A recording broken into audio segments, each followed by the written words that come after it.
Get it in. It's the real Jonathan Smith Show on Indy Sports Ticket, 1430 AM, 93.9 HD2, and always on the free Indy Sports Ticket app. Good afternoon. Welcome into the real Jonathan Smith Show here on Indy Sports Ticket. Thanks for tuning in. No matter how you're tuning in, whether that's YouTube, Indy Sports Ticket, if you want to head over there and subscribe, maybe you're watching the show on X, _ Jonathan Smith to follow me there and watch the show there. You can also listen on that Indy Sports Ticket app or 1430 AM. Big show today. Zack Gray's joining at 1. He's going to have some bets for you. Zach Hicks joining at 2, where we talk Colts. I think Eddie White is stopping in studio here hopefully in like 20 minutes or so. So looking forward to having him on. We'll talk a little bit of Fever. Their season starts tomorrow. And, of course, we got the NBA Draft Lottery coming up this weekend as well. And I woke up this morning feeling like a kid again. It was awesome. Chris, how was your morning gone? I'm glad it's Friday. Let's just say that. Okay. You're just ready for karaoke tonight. I'm ready to go. You're ready to hear people sing Tennessee Whiskey for 4 hours. Yeah, absolutely. Tonight, yeah. Dude, I woke up this morning. I went and got coffee with a really good friend of mine, as I do on Friday mornings. And then I went home. It's about 10 a.m. I had to turn on First Take and see my childhood hero, Skip Bayless, back on the First Take desk. It was awesome. It was cool. And sadly, I was really hoping to get Skip Bayless or Stephen A's take on Kenny Moore being released by the Indianapolis Colts, because that is what happened yesterday. The news came through during the show that he had been released. And they released a video about his time here in Indianapolis. And here's the audio of the video that they released talking about Kenny Moore and his 9 years here in Indy. I'm really living my dream each day as far as, being a football player, giving back to the community. It's always a reminder of doing community work, seeing the smiles on other people's faces. It just takes a little smile or how you doing or, let me help you out with that. Those reminders are always great to know, like, what I do really matters and who I am matters. Kenny Moore, and it's Kenny Moore. Kenny Moore, the second.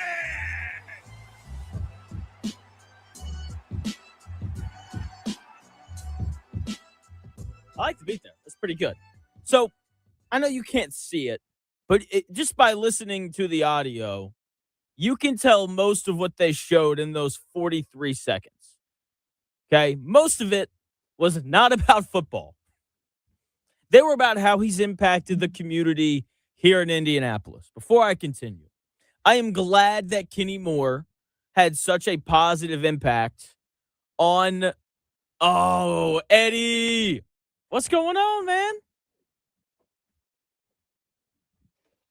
Eddie White just walked in the studio. Yeah. Hell, We're on air? yes, Yeah, we're right on now. air. Well, hold on. I got to take care of you first because you do all the work. You didn't do Okay. crap. Grab one of those, will you? Oh, wow, look at that. I'll Take take one of these. Thank Take you. one of those. There you go. Oh, it's awesome. What's up, brother? Well, what's up? You want to hop on the mic? We can talk Fever tomorrow? Let's do it. Look at the card here, Fever opening day. Oh, Look at let's that. go. Oh, that's awesome. Share that with your peeps. Absolutely. Will do. I tell your radio listeners what the hell I just dropped out. Absolutely. You Go. have no idea what the hell I'm. Do I need a headset Yeah. or I'm just talking like You're just talking to me. You're good. Okay. I just like to hear myself talk. All right. What's happening? We got, are these cake pops? They are cake Here. pops to celebrate tomorrow. We got a The camera. Fever starting the season with Dallas, and These are awesome. tickets are available. Believe it or not, get down and get them. Feverbasketball.com. And I'm sure you talked about this week. I don't know if in sports we've ever had a game where you could say the last 4 number 1 overall picks are on the court at the same time. Yeah. I was gonna talk about it today. It's incredible. It's historic. Yeah. I mean, because they did it with the preseason game, although Aaliyah didn't play that game. But this is for real, starting tomorrow, and it's historic when they walk out there. The number 1 overall pick the last 4 years are on that court. 4 of them, pretty good. Yeah, that's really good. And like, there's some years where having the number 1 overall pick is kind of like cool, but like the last 4, like Aaliyah Boston when she was coming out of South Carolina, very much worthy of being a number 1 overall pick. Obviously, Kate and Lynn and Paige and AZ as well. And so I'm really excited It should be a really good year.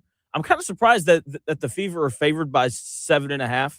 It's not a knock on the Fever. It's more about the talent that I feel like the Wings have added the So last I couple don't years. follow, I don't bet, but I mean the Fever are favored to win the ball game. By 7.5. Well, you figure that they're the ones that, again, I don't know about betting, but the Fever have the two more older, experienced number one picks. Yep. They're at home. They have the home crowd, and if anybody's been to a Fever game, I mean it's unlike any other atmosphere of the WNBA. So I guess that makes sense. But you still gotta play, You do. and and it's the first game. So I mean, if they lose, the season's not over, and if you win, you're beating a pretty good team because there's it's so funny out of Dallas. What you hear is that they have the best backcourt in the WNBA, and potentially, maybe a couple of years down the road. I mean, I saw Fudd play at Butler this year, and she's a hell of a player. But Kelsey Mitchell, in her ninth year, is still as fast as anybody in the league. She's a tough kid.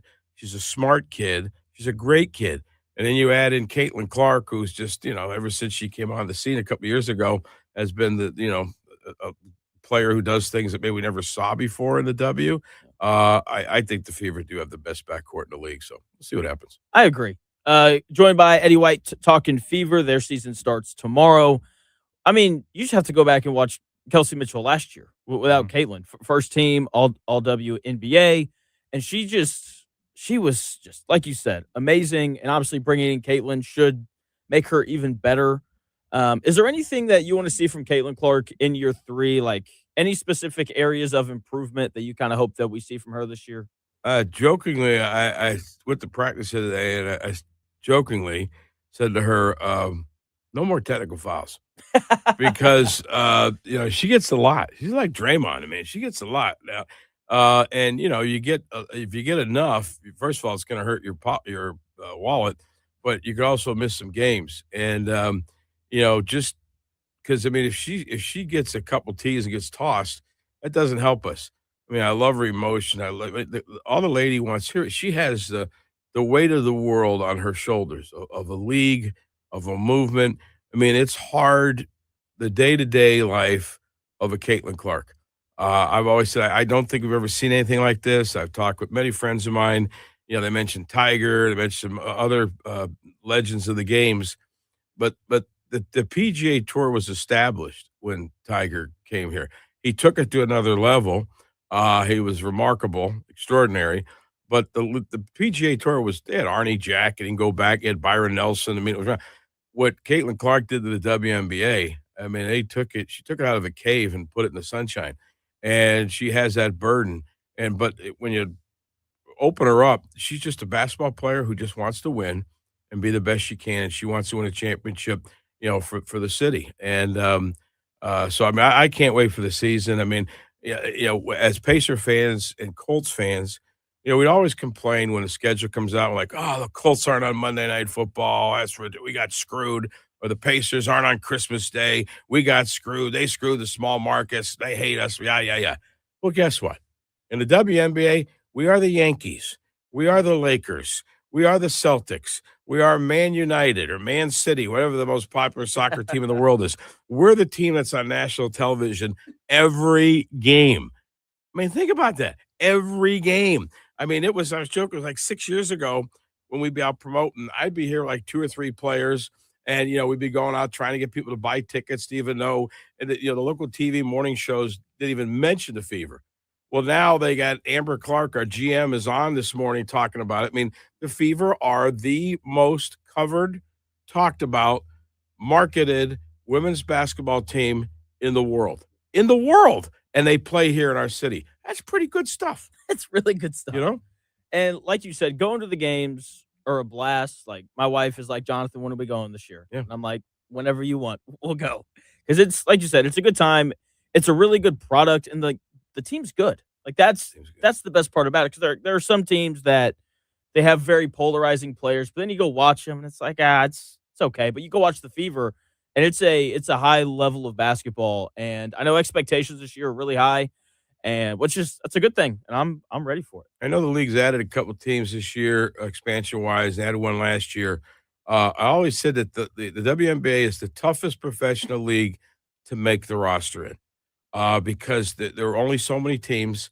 And last year when the Fever had all those injuries, we kept taking kids off the street and bringing them in, and they fit in well and won. Um, it showed me that those girls should have been playing on teams. They should have been on rosters on opening day, first day of the year. Just shows you how good the talent is. Now there are more roster spots. There'll still be good kids. Like we just cut 3 players the other day that could be on a WNBA roster if there were teams, next year coming in. So I think it's good. The 2 things I got to mention to you that I know they'll kill me is that they Fever Media just announced on social media the new Rebel Edition uniform. If you saw it, the red one with Indy on it. Oh yeah. People are going nuts. I mean, it's Yeah. really, really cool. They're on sale now. And then the other thing is they have this new deal when you go to a game, they have a patch. It's called a collectible patch. It has the date and the game on it. And every game they're available in the in store at the field house, or you can buy them online and they're $10. But every game you get a patch. So the people who are season ticket holders who are diehards get there early, go to the freaking store, get the patch, and you can start putting them on your jacket or on your hat. And it's at the end of the year, someone's going to have a patch for every freaking game. But there's a lot of stuff going on, and it all starts tomorrow. And then you can't rest on Sunday No. because you know what the hell's going on Sunday? We're going to get the overall pick, and then the circus really begins with now everybody anticipating what the hell the Pacers are going to look like next year. All of a sudden you're thinking, excuse me, are they the number 1 team in the East next year if they get the number 1 pick? Maybe.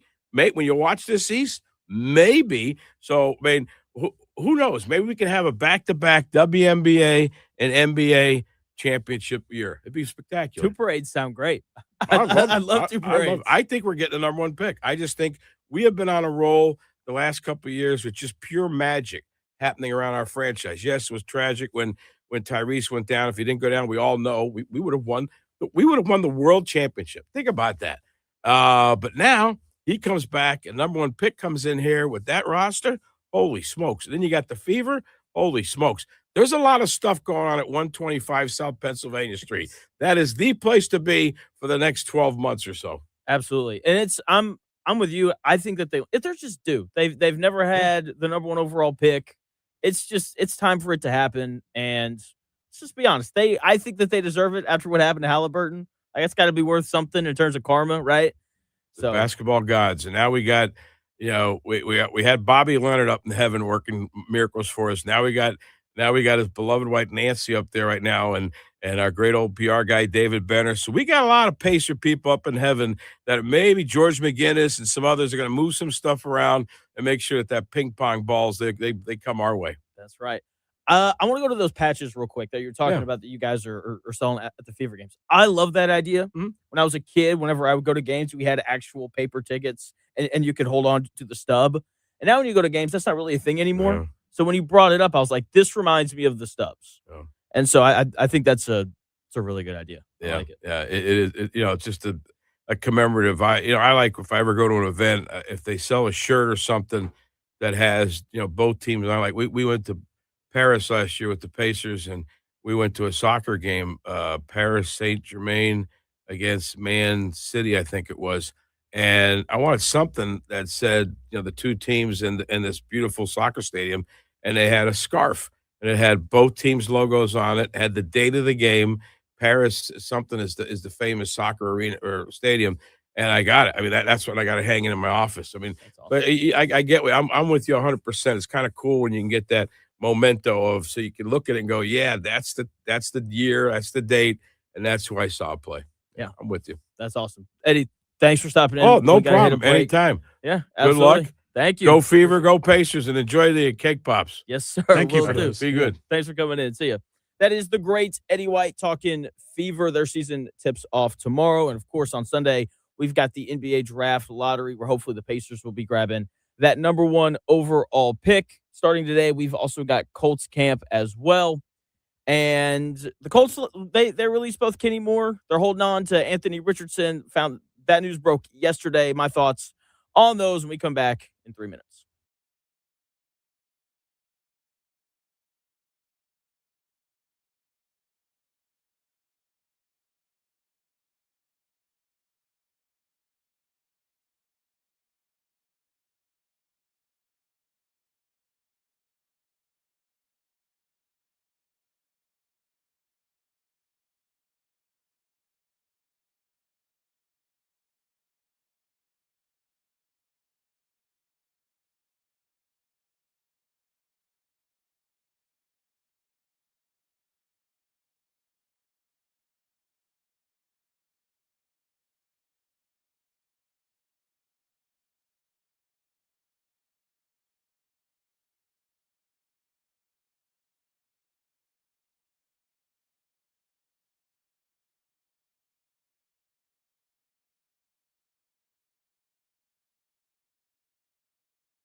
may, one day, be a must-listen for sports enthusiasts.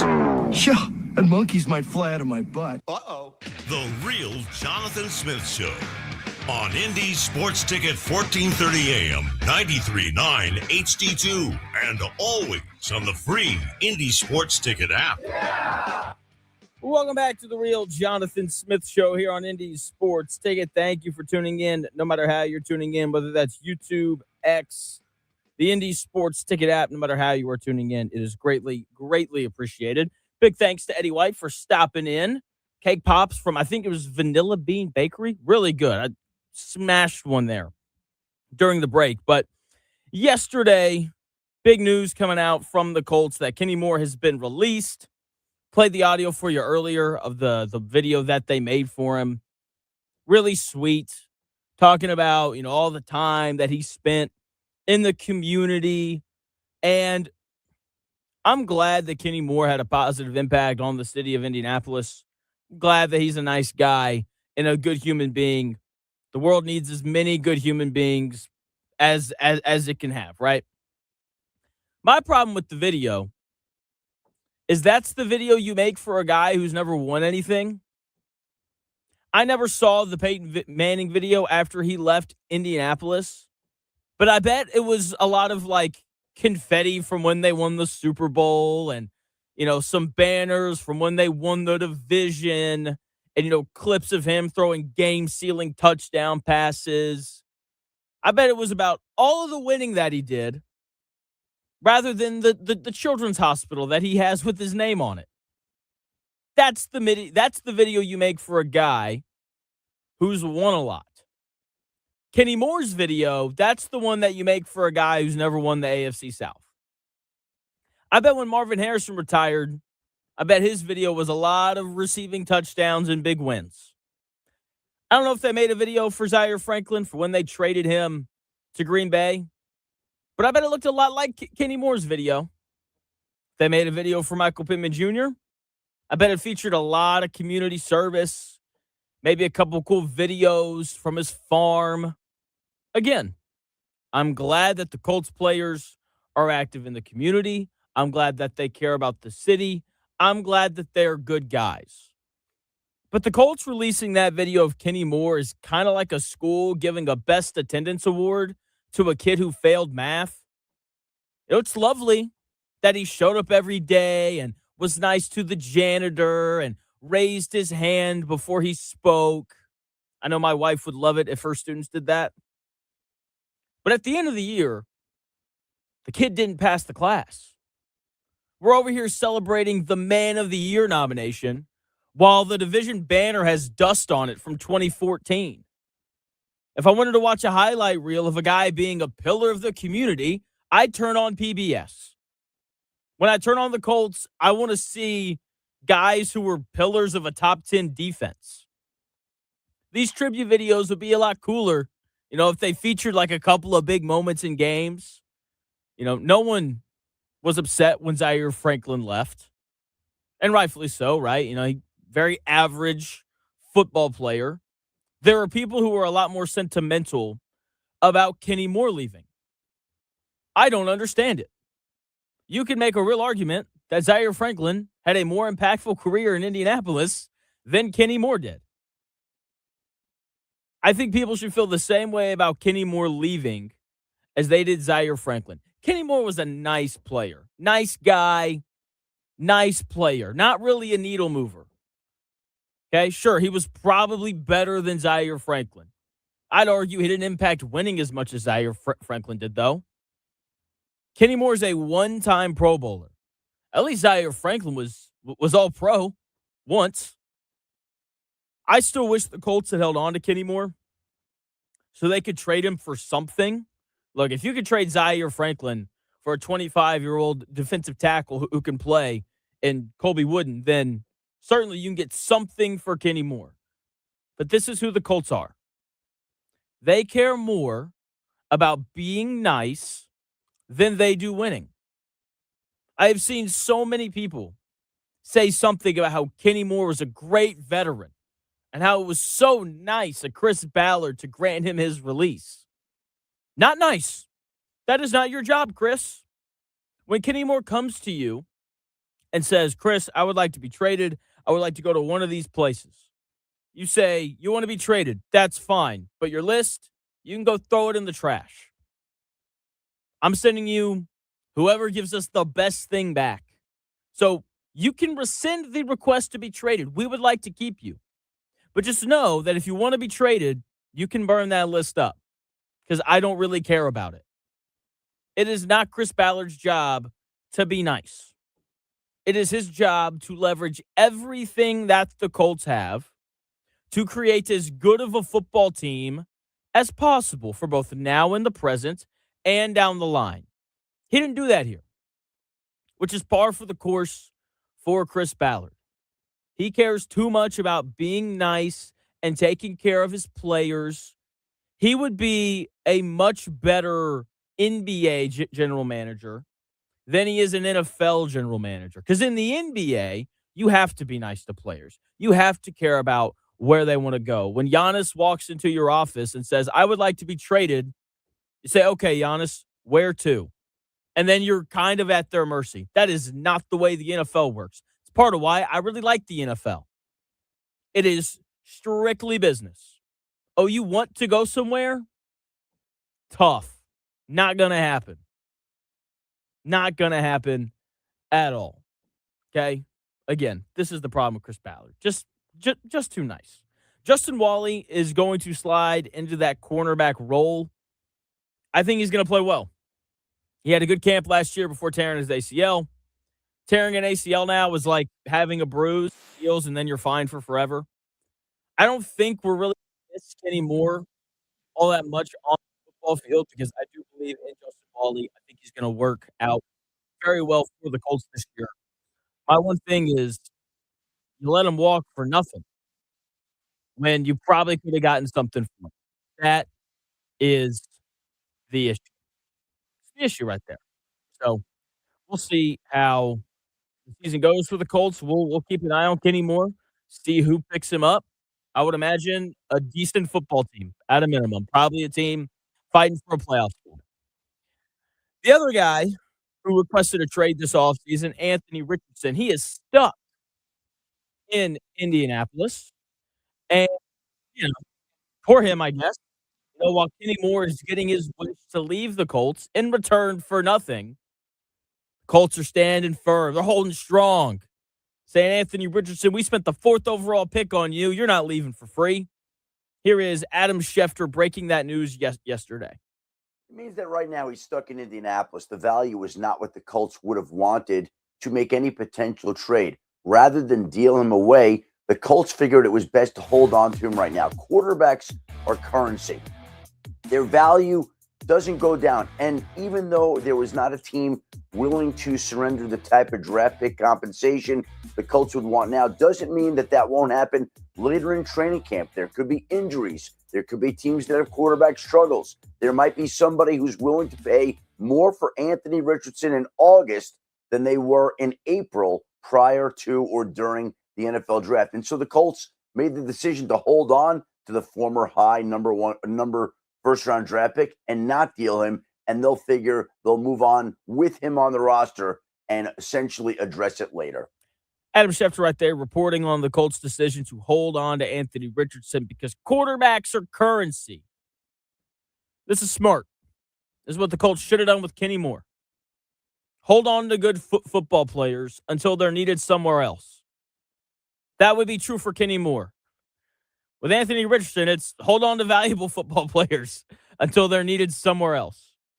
I don't care how nice the guy is. Again, you have to leverage everything that you have to improve the roster now or down the line. This is what the Colts are doing with Anthony Richardson. To Chris Ballard's credit, this is smart. This is what good general managers do. In that clip, Adam Schefter says that he offers that the offers for Anthony Richardson weren't what they wanted. I'll be honest, I'm surprised they got any offers at all.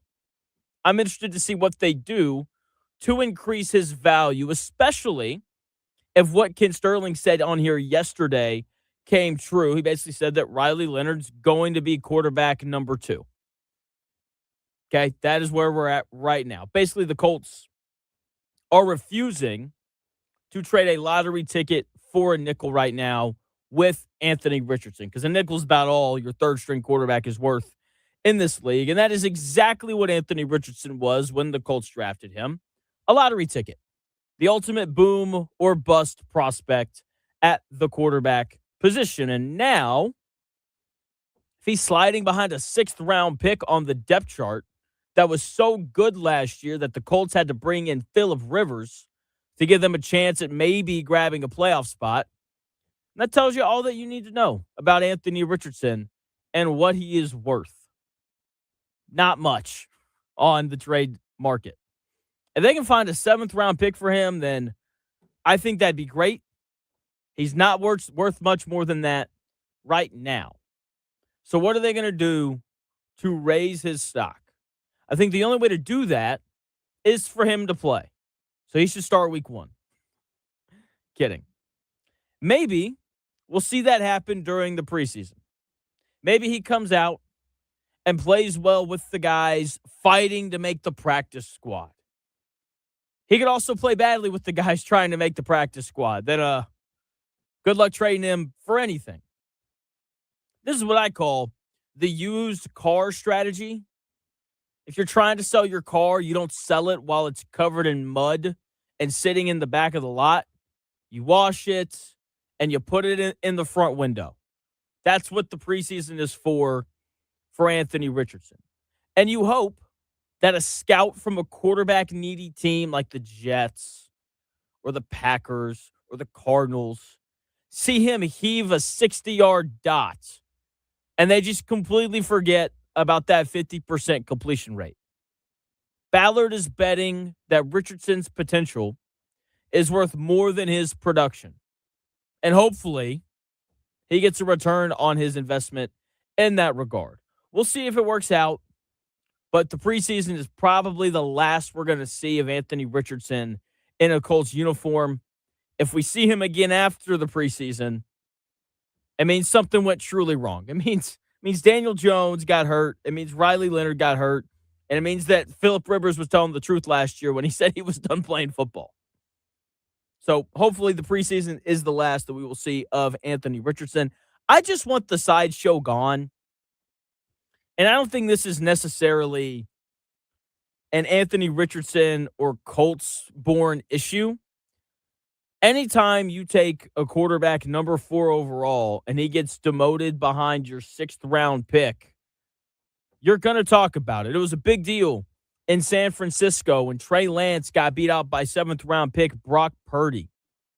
And it should have been. Anytime you make that big of a draft mistake, it's going to continuously be talked about until that guy's off your roster. So hopefully we find a way for Anthony Richardson to get out of here sooner rather than later. That way we can just focus on the very mediocre quarterback play that we're going to see from Daniel Jones this season. We had playoff games last night. I don't know about you. I had a blast watching them. We'll talk to Zack Gray later on today. Actually coming up here in about 30 minutes. He'll probably have bets on how to bet the playoff games. He'll probably have some baseball bets as well. And then we'll talk about all sorts of stuff. College football will undoubtedly come up because that's his thing. We'll talk a little bit about the March Madness tournament expanding as well because he's very, very passionate about March Madness and really likes making money when that time of the year rolls around. So while the Colts are releasing Kenny Moore and holding firm on Anthony Richardson, they still have other issues. They have some different holes in their team that they need to plug. Wide receiver being one of them. Again, not really a big fan of Westbrook Akine. And I was really hoping that they would look into the possibility of bringing in Juwan Jennings. That didn't happen. He signed with the Vikings yesterday. So I want to talk a little bit about how do the Colts cover up whoever's playing wide receiver opposite of Alec Pierce and why they probably didn't make an offer for Juwan Jennings. I'll explain all that to you in 4 minutes.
The best takes.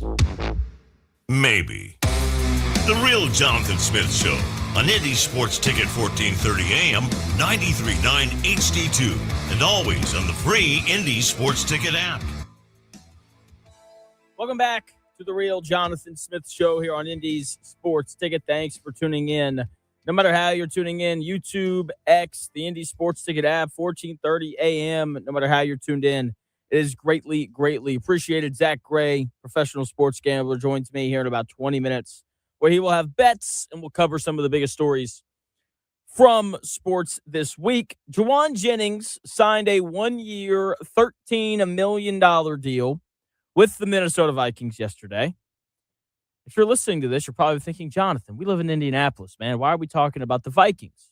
We're talking about it because the best option for the Colts to go get and sign to play wide receiver signed with the Vikings yesterday. Now, to be fair to the Colts, in terms of not addressing this wide receiver need really in the draft, 7th round pick isn't really addressing it, and not addressing it in free agency.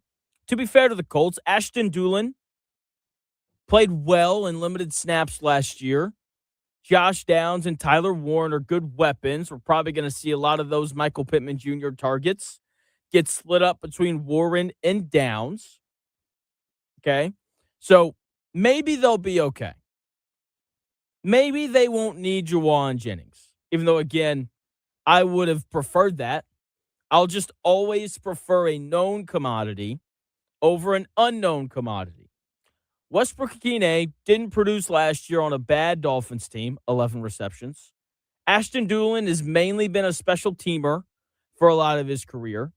Josh Downs isn't big enough to play on the outside. Deion Burks played outside at Oklahoma. Super athletic, all those things, but he was a 7th round pick for a reason. I think bigger NFL corners are going to give him problems because he's my size. If you see me in person, I'm not very impressive. It's just the reality of it.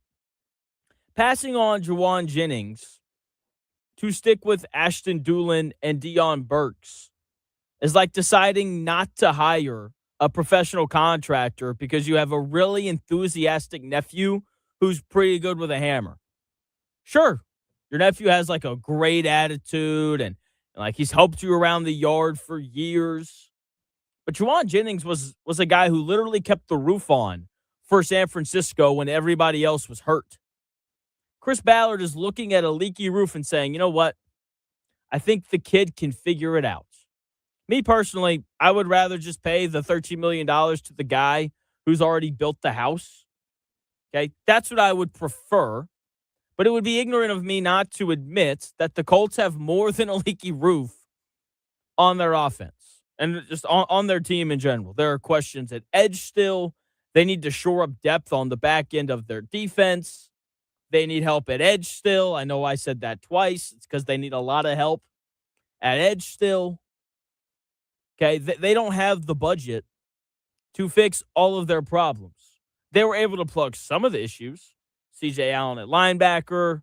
By the way, just learned something about C.J. Allen that makes me think he's going to be a star. I'll get to that in a minute.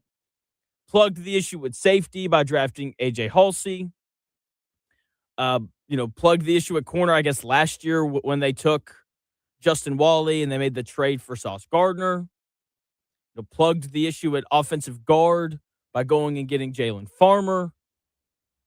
Okay, they've been able to plug some of them. They just didn't have the budget this year to plug all of their issues. And maybe Tyler Warren and Josh Downs do enough from the slot that it doesn't matter who's playing at Z for the Colts this year. That is very possible because, as we all know, Tyler Warren is just a flat-out stud. Flat-out stud. 317-228-1430 if you have thoughts on what the Colts have done throughout this offseason. Now, Colts rookie camp starts today.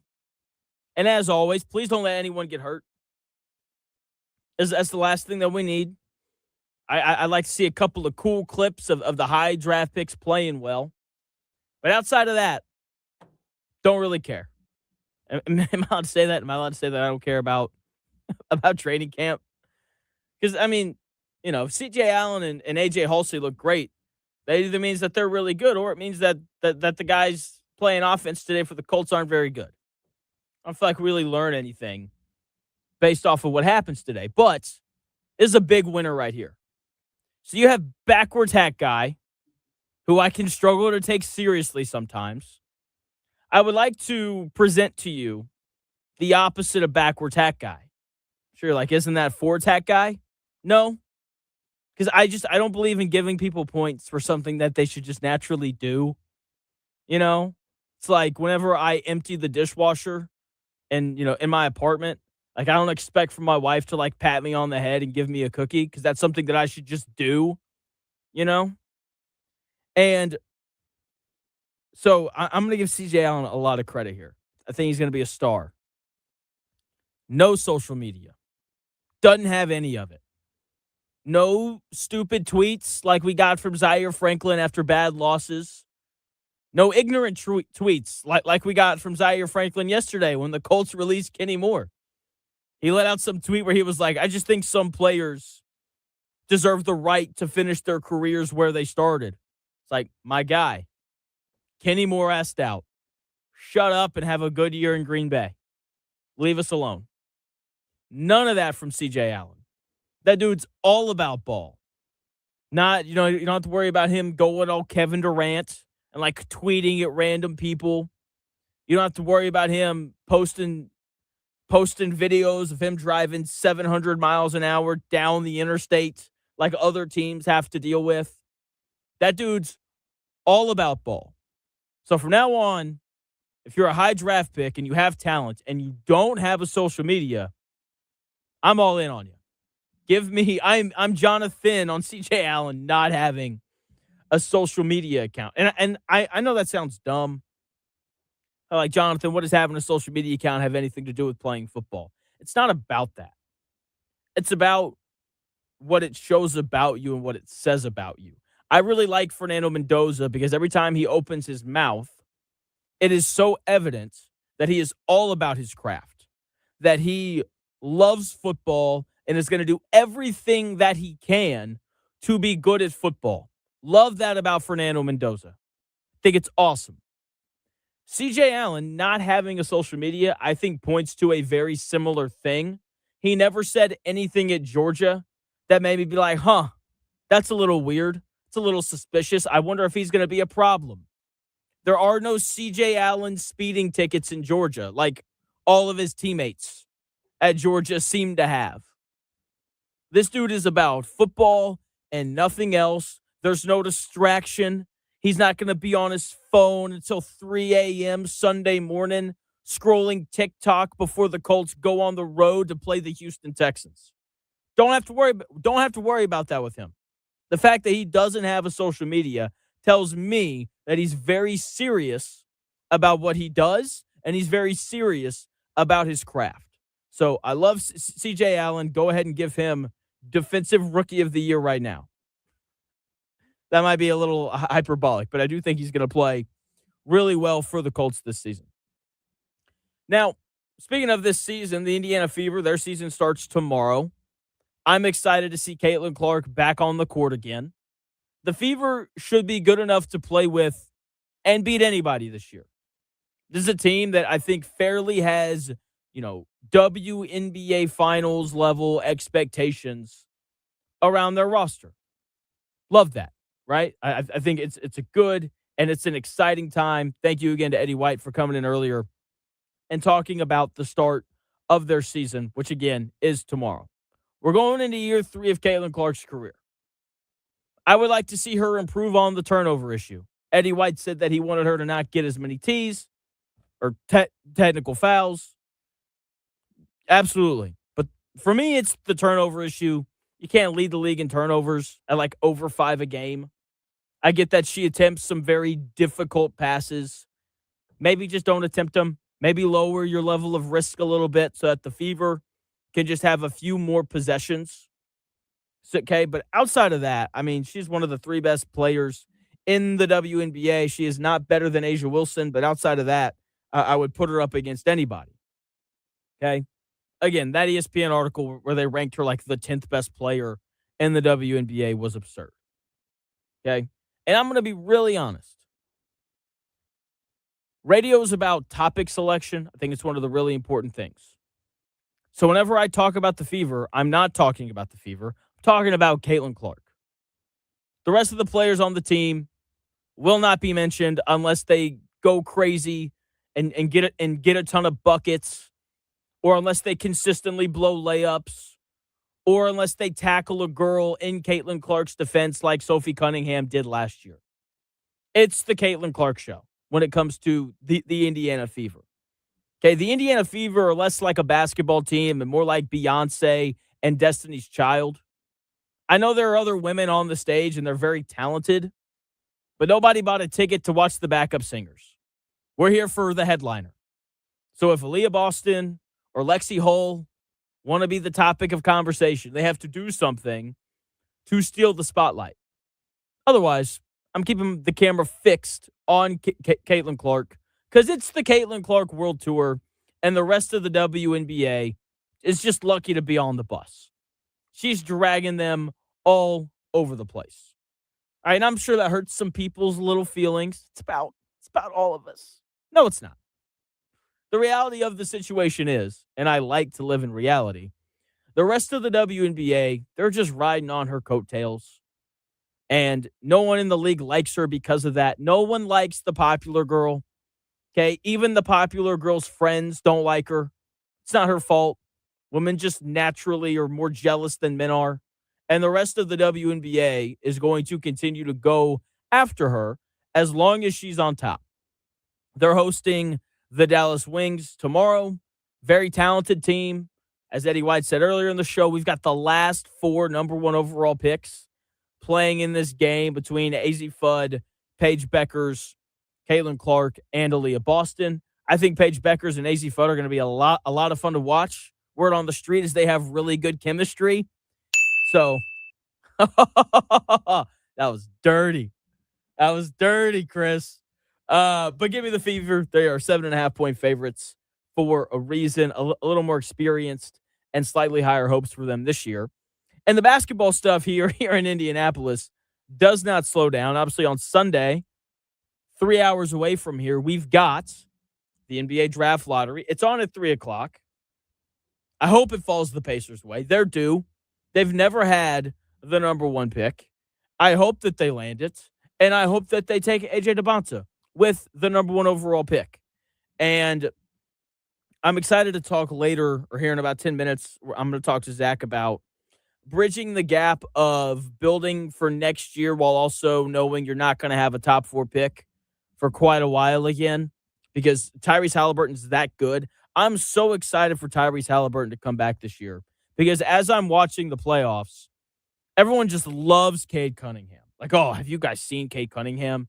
Just the way that he passes the basketball and all these things. I like Cade. I think Cade's a really good player. Not better than Tyrese Halliburton. Doesn't shoot the ball as well. He probably defends better than Tyrese does. There's no probably about it. He does defend better than Tyrese does. But Tyrese Halliburton shoots the ball better. I think he's a more gifted passer. I think he has better vision. I mean, he's, again, love Cade Cunningham, having a great year for Detroit. But he's not the best guard in the East. It's Tyrese Halliburton. There's a reason why Tyrese Halliburton was invited to play on the Olympic team a couple years ago, and Cade Cunningham was not. It's because Tyrese Halliburton is flat out a better player than Cade Cunningham is. Can't wait until Tyrese comes back. We can see those guys go at it head-to-head because I don't think there's really a question. Those are the 2 best guards in the Eastern Conference, Jalen Brunson being a close third.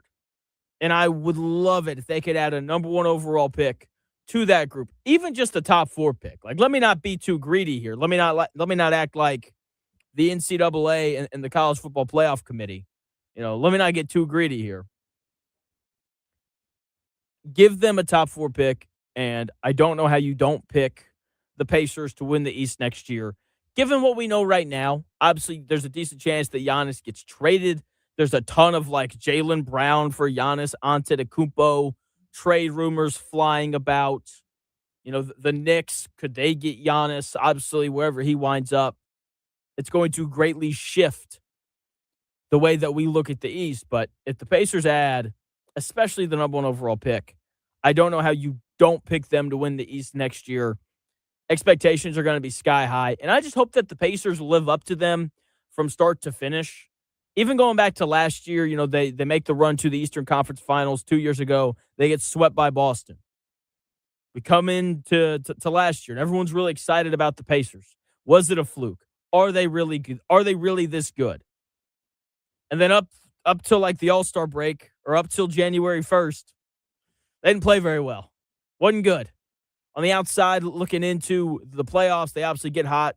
Not get hot. They obviously start playing better after January 1st, and they end up earning that 4 seed and making a run to the NBA Finals. So I would like to see them play a full season next year. I'm excited to see what Tyrese Halliburton looks like when he comes back, and I can't wait to see what he looks like, hopefully playing alongside the number 1 overall pick in what is an absolutely loaded draft class. Zack Gray going to join the show here in about 6 minutes. We're going to talk, bets. We're going to probably talk a little baseball. We'll talk NCAA tournament expansion, college football playoff expansion, and so on, as we always do with Zach. He is excellent, excellent, excellent. The Colts conversation, not done either. We got Zach Hicks from Locked On Colts. He's joining the show coming up at 2 o'clock. And since we have Zack Gray joining next segment, really quickly, the Brendan Sorsby bet of the week. Tonight, we are going to take Victor Wembanyama to score 8 points or more in the first quarter, like plus 120. That is your Brendan Sorsby Gambling Addicts bet of the week. Let's throw it over to Chris with our sports update. Thanks, Jonathan. It is your friend Chris here. Here's what's trending in Indy this hour. The NBA Draft Lottery obviously happening Sunday. That's at 3 p.m. on ABC. Pacers hoping for the number 1 pick, but should at least land in the top 4. Indiana Fever's season kicks off tomorrow at Gainbridge Fieldhouse. 1 o'clock start against the Dallas Wings. Lexi Hall has been cleared to play in that game, but Monique Billings' status is currently uncertain. The Sunzio Grand Prix happening at IMS this weekend. Coverage starts at 4:30 tomorrow on Fox if you have a racing itch that you need to scratch. In the Major League Volleyball semifinals, the Indy Ignite's record-setting season is now over after being upset by the Omaha Supernovas last night. And Ignite won the MLV regular season championship, but fell short on playing for $1 million. That's what's happening in Indy this hour. And we'll be back shortly on the real Jonathan Smith Show on Indy Sports Ticket 1430.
do this.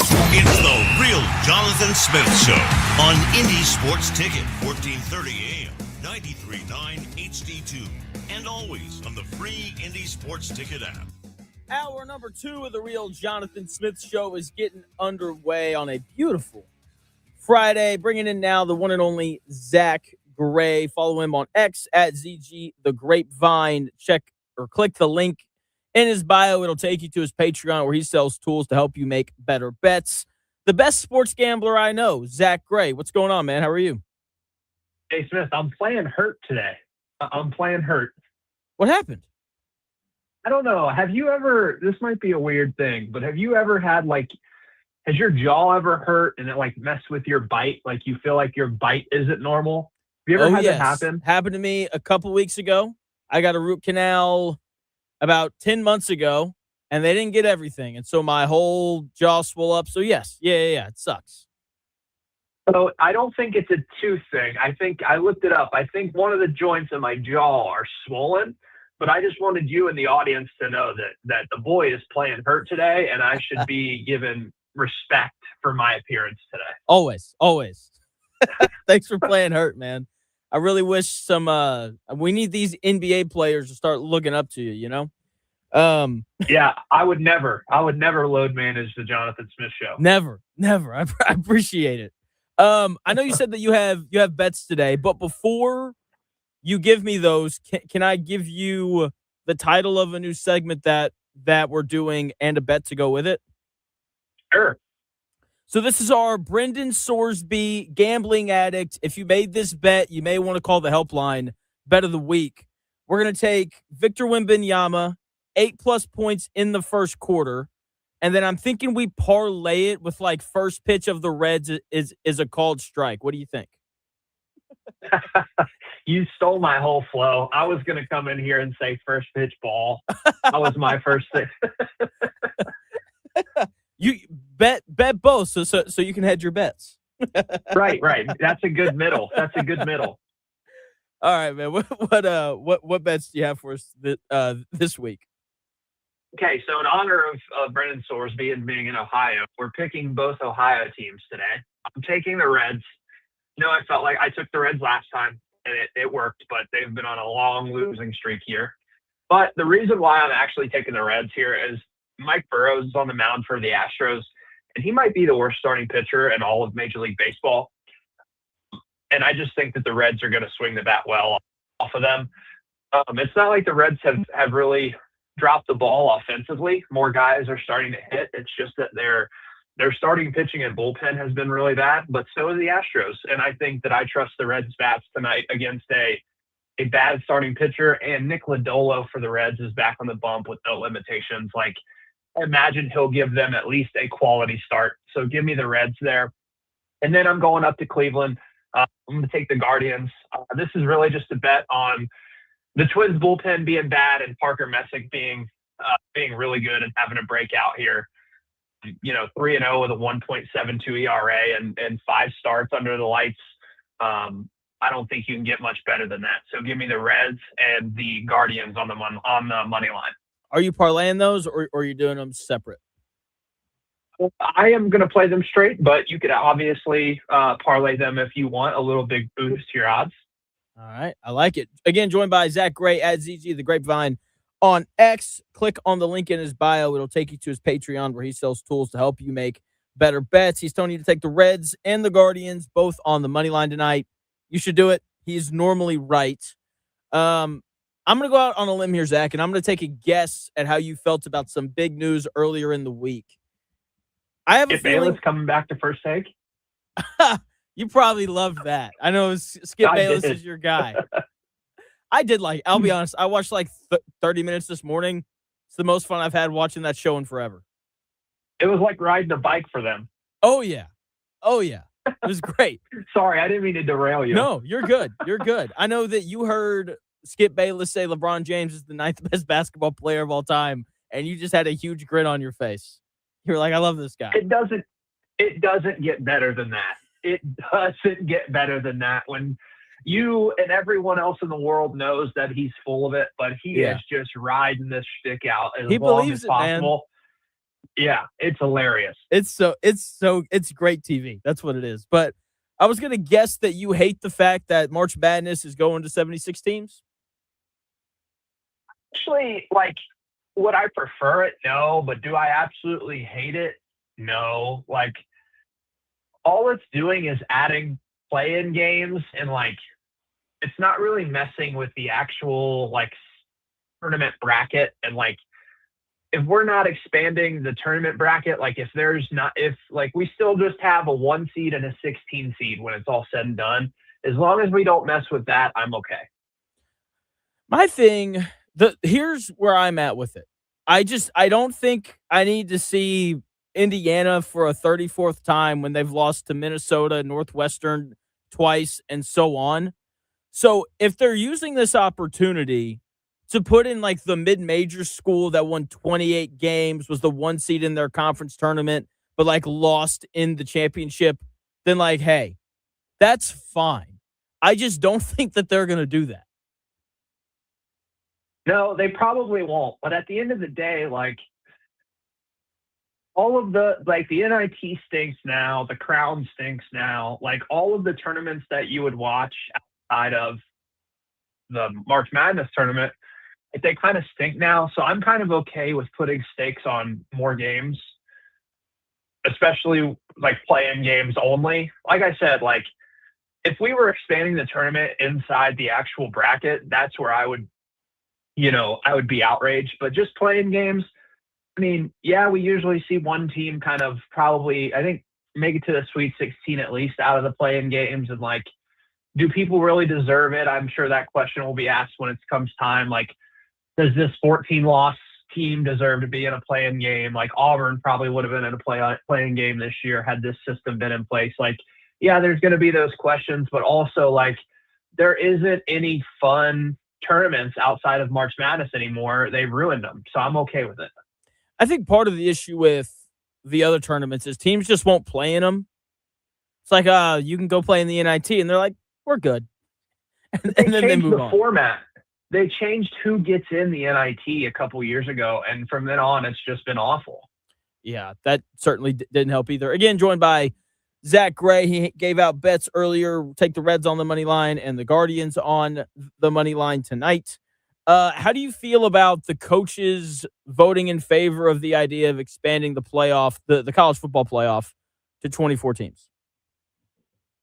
Shocker. I don't really care. And the reason I don't care is think about it this way. With a 24-team playoff, you're probably just sacrificing conference tournament or conference championship games, right? Yes. In place of a first-round playoff weekend. That's the only thing you're doing. You're not punishing teams that play in the conference championships anymore. All you're doing is erasing those and adding a week of playoff. You're not really hurting the sport in that regard. Yeah.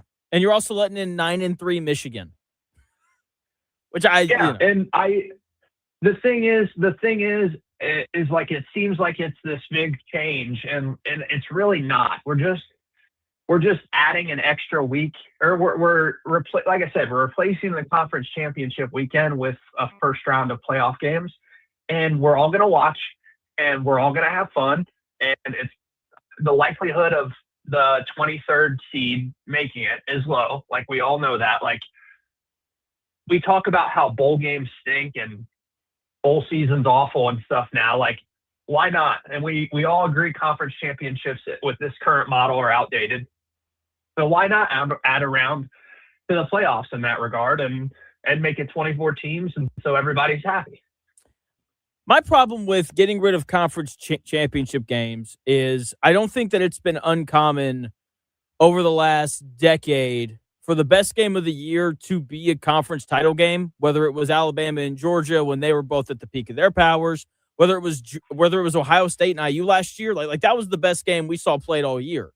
And I had Shayan Jayaraja on earlier in the week, and he made a really good point that I have yet to figure out a way to refute. He thinks that they're getting rid of them because it is so much tougher now with the size of the conferences increasing to get the two best teams in your conference championship game, like, 8-4 Dukes playing for the ACC title last year and winning it as well. So I understand why they're getting rid of them. I don't know. There's just something special about them. Maybe I'm just too much of a traditionalist, but I do think that it has just reaped so many awesome games, even in recent history with the conference expansion. Yeah, I mean, I don't disagree with you, but at the same time, it's like they seem to do more harm than good now with the current model, even in the 12-team model. I mean, they still kept in SMU a couple years ago when they lost to Clemson. They still put in Miami last year. They don't mean anything. That's the point. They don't mean anything. You can lose. It doesn't matter who wins or loses the game, really. You're playing for seeding. That's really what's happening. Right, but you're also, like, think about it, like, Ohio State and Indiana had to play an extra game for no reason last year. I guess so. Yeah, that's true. But at the same time, like, the game was awesome. And, like, I know, like, the argument that I keep hearing, not necessarily yours, is, the games. Like, we want the games to be good. And I don't know, watching, let me pull up the rankings from last year really quickly. Like, I'm going to watch it, right? And that argument will always be undefeated. But in terms of the quality, like do I really need to see, like did you really think USC or Michigan was, like, one game away from figuring it out last year? I'm just a big believer in, I feel like How is that any different than watching the ACC championship, Jonathan? What do you mean? Like, how is that any different? Do you think the ACC championship game last year would be more entertaining than Duke or whatever, or USC, Michigan, or whatever you just said? Like, we watched the SEC in the Big Ten title game, and the rest of them we don't care. So why, like, this argument you're making is for the two big conferences. I don't think you can make this argument for the rest of college football. You're at least playing for something. Like Duke and Virginia are at least playing for something. Neither one of them had won the ACC. A playoff game is playing for something. What are you talking about? Not really, though. Because, like, you and I both know that after we get past, like, the sixth best team in the country, no one else has a shot. They're just out there. You're telling me a playoff game on someone's home field isn't going to have juice? And it is going to have for juice. Something? It is going to have juice. But come on. You don't think those teams are playing for a playoff win? You don't think that's important, especially when we're talking about that low, that high of seeds? Like, we're talking about, like, a BYU, an Arizona State, like a USC who's been down. Like, those teams would die for a playoff win. Like, that means more to me than a Duke-Virginia game where we know the best team isn't in the game. The whole point of an end-of-the-year playoff is to find the best team. And part of why I don't like the expansion of this as well, because, like, I know it's not official yet. We just know that it's coming down the line here at some point. Again, joined by Zack Gray. Follow him on X at ZG the Grapevine. He's a professional sports gambler. He sells tools to help you make better bets on his Patreon. You can find that link in his bio. The value of the regular season is also decreasing as we expand it more and more. Like, 8-4 Iowa would have had a conversation to get in. And I just think that whether it's the NFL playoff, like, I think the NFL should go back to 12 teams. The fact that over half of the teams in the NBA make the playoffs, I think that's insane. I just think that there are too many teams, because when you make a playoff and you have the opportunity to compete for a championship, like, you should have really separated yourself from everybody else. And the gap between Indiana, Miami, Ohio State, Oregon, and everybody else after that is huge. And I just don't think we should reward teams that go 9-3 with an opportunity to compete for a national title. So as a fan of the sport, you would rather Iowa go play in the Meineke Car Care Bowl instead of playing in a playoff game? It's not about being a fan of the sport. It's about what is best for the sport. I want the games to be awesome. I don't care how many there are. You think it's best for the sport for Iowa to go play in the Meineke Car Care Bowl as opposed to playing on the road or at home in a playoff setting? It's the same thing. Like, eventually, It's not the same thing. Yes, it is, because eventually they're going to run into into a neutral site. One's at a neutral site with 4 people there. The other is a sold-out college campus for the first time ever, more than likely for a lot of these teams. Like, the atmosphere is going to be crazy. The game is going to be bananas. Like, how is that not better for the sport? The game's not going to be bananas, because they're going to walk into a buzzsaw that's significantly better than they are, and we know it before the game even happens. Sure, before kickoff, it's going to be awesome. But after that, when they go down 21-0, who cares? You act like the top teams in the sport aren't getting a bye in this model. They are, but even the gap between, let's look here. Let me just go to the bracket from last year. Where'd it go? I'm about to hang up. No, I mean, like, even looking at the first round this last year, I mean, we had Tulane get beat by 41. We had Oregon and Texas Tech play, and Oregon won that game by 24. That game was over in the first quarter. We all knew it. I mean, sure, like, we're going to have use Tulane as a point of reference for this. They would have gotten in this year, and so would have James Madison and Houston and Navy and North Texas. That was the final college football playoff rankings. It was. Let's go back to week 16. So Iowa would have gotten in. James Madison would have gotten in. Georgia Tech would have gotten in. I know they're a Power 5 school, but we saw Georgia Tech play. Come on now. Houston would have gotten in. Tulane would have gotten in. Who else is on here? So that's still 5 teams that you and I both know from having watched them play 12 games that they're nowhere close to the teams that are in front of them. The point of it is not that they're going to go win a national title. It's that we are getting more meaningful football in a sport that is so playoff dominant that the other games in which they would play mean even less than what a playoff game would. Now, I'm not going to sit here and try to pitch that a Georgia Tech JMU playoff game is going to go crazy, but it's a lot better than them playing in the Bahamas Bowl.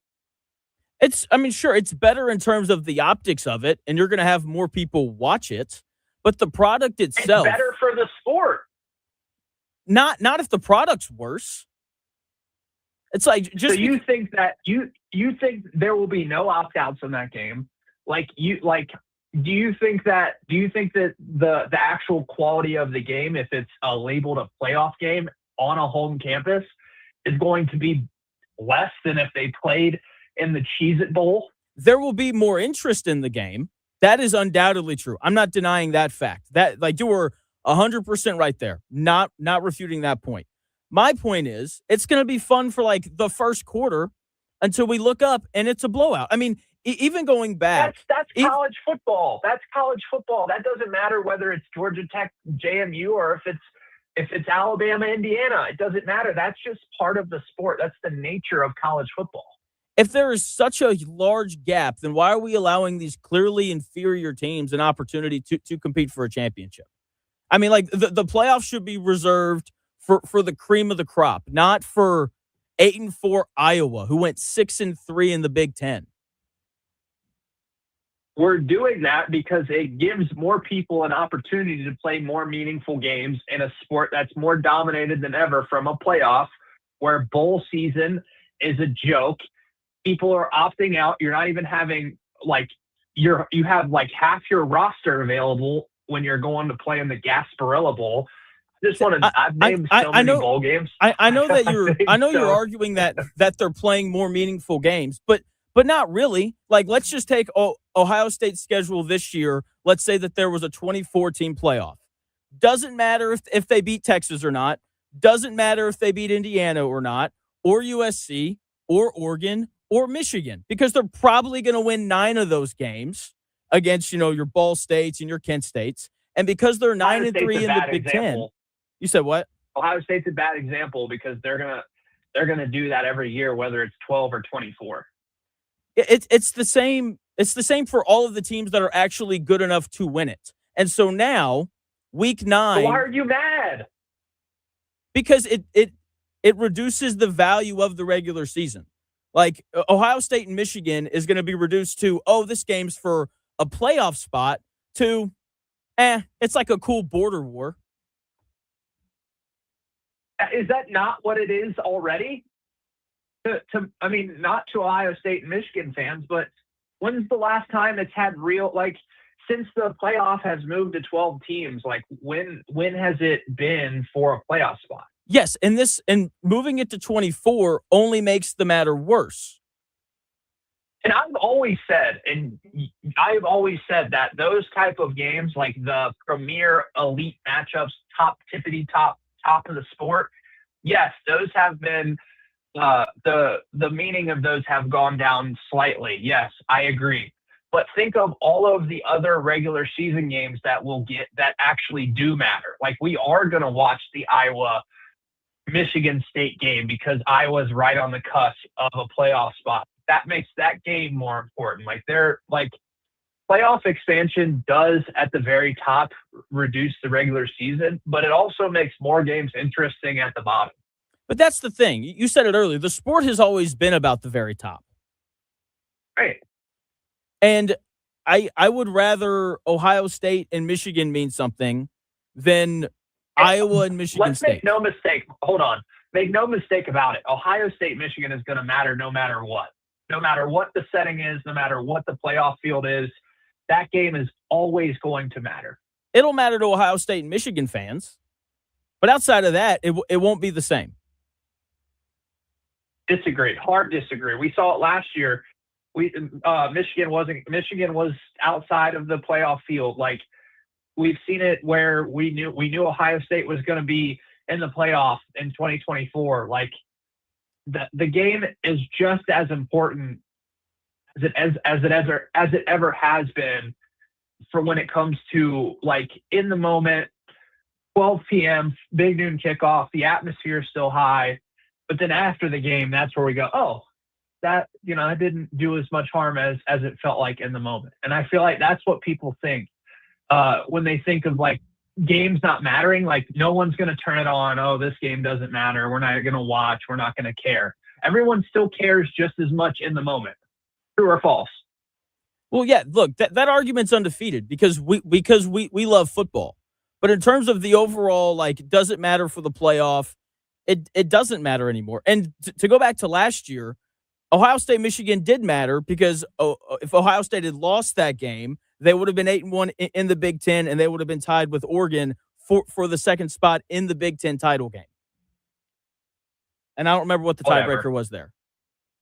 Whatever. All right, man. I got to run. I went over. I love you, dude. All right. See you, Jay Smith. All right. Hey, Zach, thanks, man. Everybody, go follow Zach on X at ZG the Grapevine. He told you to take the Reds and the Guardians tonight on the money line. Make sure you go do that. They are probably going to win. As again, best sports gambler I know. You don't get a lot of that on the Real Jonathan Smith Show. Real passionate arguing. Hey, you guys were getting spicy there for a minute. Hey, that's my guy. It's like we're the new Stephen A. and Skip Bayless. I'm Stephen A. and he's Skip. Shout out to Zach for coming on, man. We got a lot more to get to. Colts training camp starting today, or Colts rookie camp starting today. Zach Hicks joins at 2:00 to talk about that. We also got Holiday World tickets. We're doing some Mother's Day trivia. We'll do that after the Zach Hicks interview, so probably around 2:20 or 2:30. So make sure you are tuned in and ready to go for that. In 3 minutes, we will talk Colts rookie camp starting today.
If it's in today's sports world, it's here.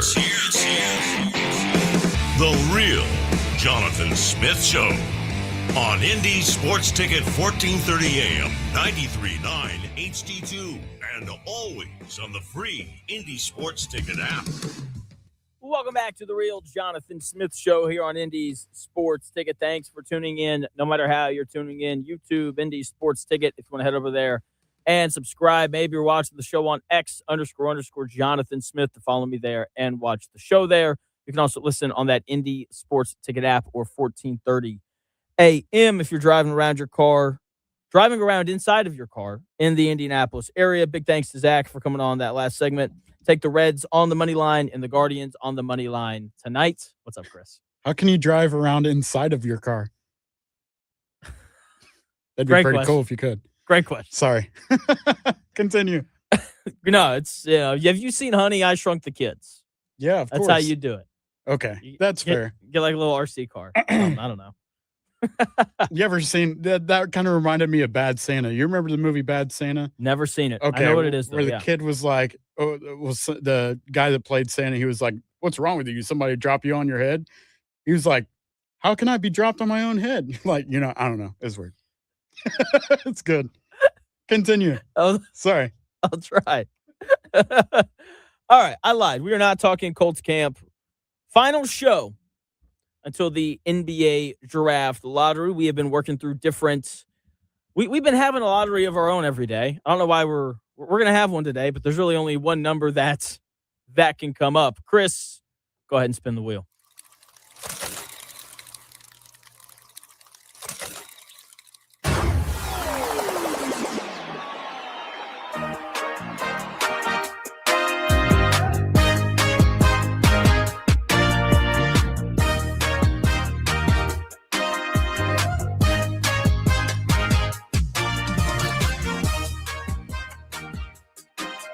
Great music. Great intro. Love all that stuff. All right. So we spun the wheel for the final day, and the last number to come up is the number 4. So if you're just now hearing this segment for the first time, every show leading up to the NBA draft lottery, I have given a different take. The Pacers this year can draw any number between 1 and 7. So leading up to the NBA draft lottery, we have pulled a number between 1 and 7. And each number has a take corresponding with the number that it has been pulled. So basically, we take a scale of 1 to 7. And when the number 7 was drawn, we talked about something that I liked at a 7 out of a 7 level. When the number 1 was drawn, it was something that I didn't like because it was a 1 out of 7 on this sliding scale. So today, we drew 4. So something that I'm pretty neutral on, something that I think everybody is neutral on, and that is Pro Bowl and All-Star games. No one cares about them. You might turn them on for a second. Then you're changing the channel to watch something more entertaining. It is a dispassionate event. No one cares about it in any sport. The night before the NBA All-Star game, way better than the actual All-Star game. The Home Run Derby, more entertaining, much better event than the Major League Baseball All-Star game. And then you have the Pro Bowl, which is bad all the way around. So bad, in fact, that they don't even play real football anymore. Okay? These are events that are now done because we've done them forever. That's a bad reason to do anything.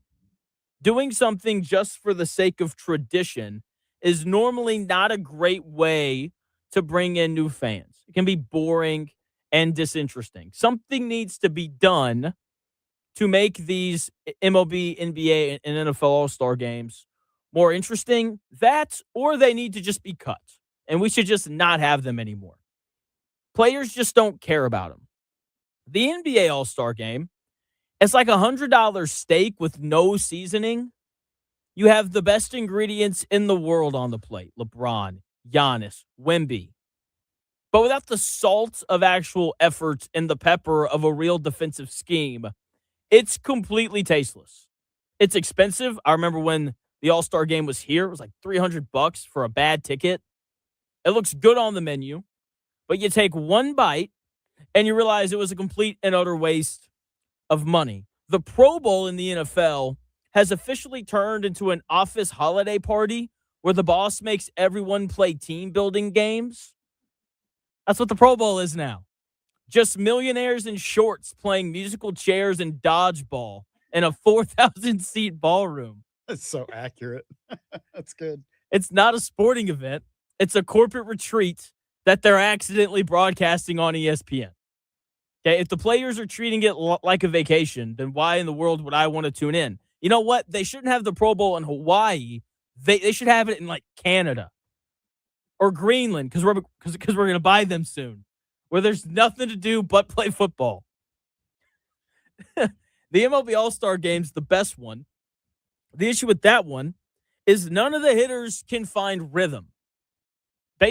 Every sport is about rhythm. It's a rhythm sport, right? The issue with baseball is that no one can find rhythm because teams are changing pitchers and hitters every inning.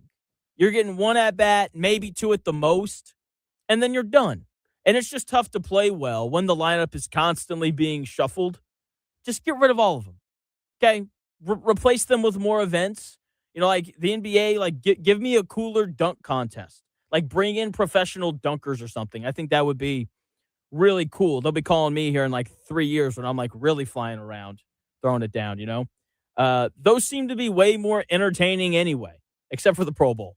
Just completely get rid of that awful, horrendous event. So that is our final day of lottery takes leading up to the NBA Draft Lottery Sunday, 3 o'clock. You're excited.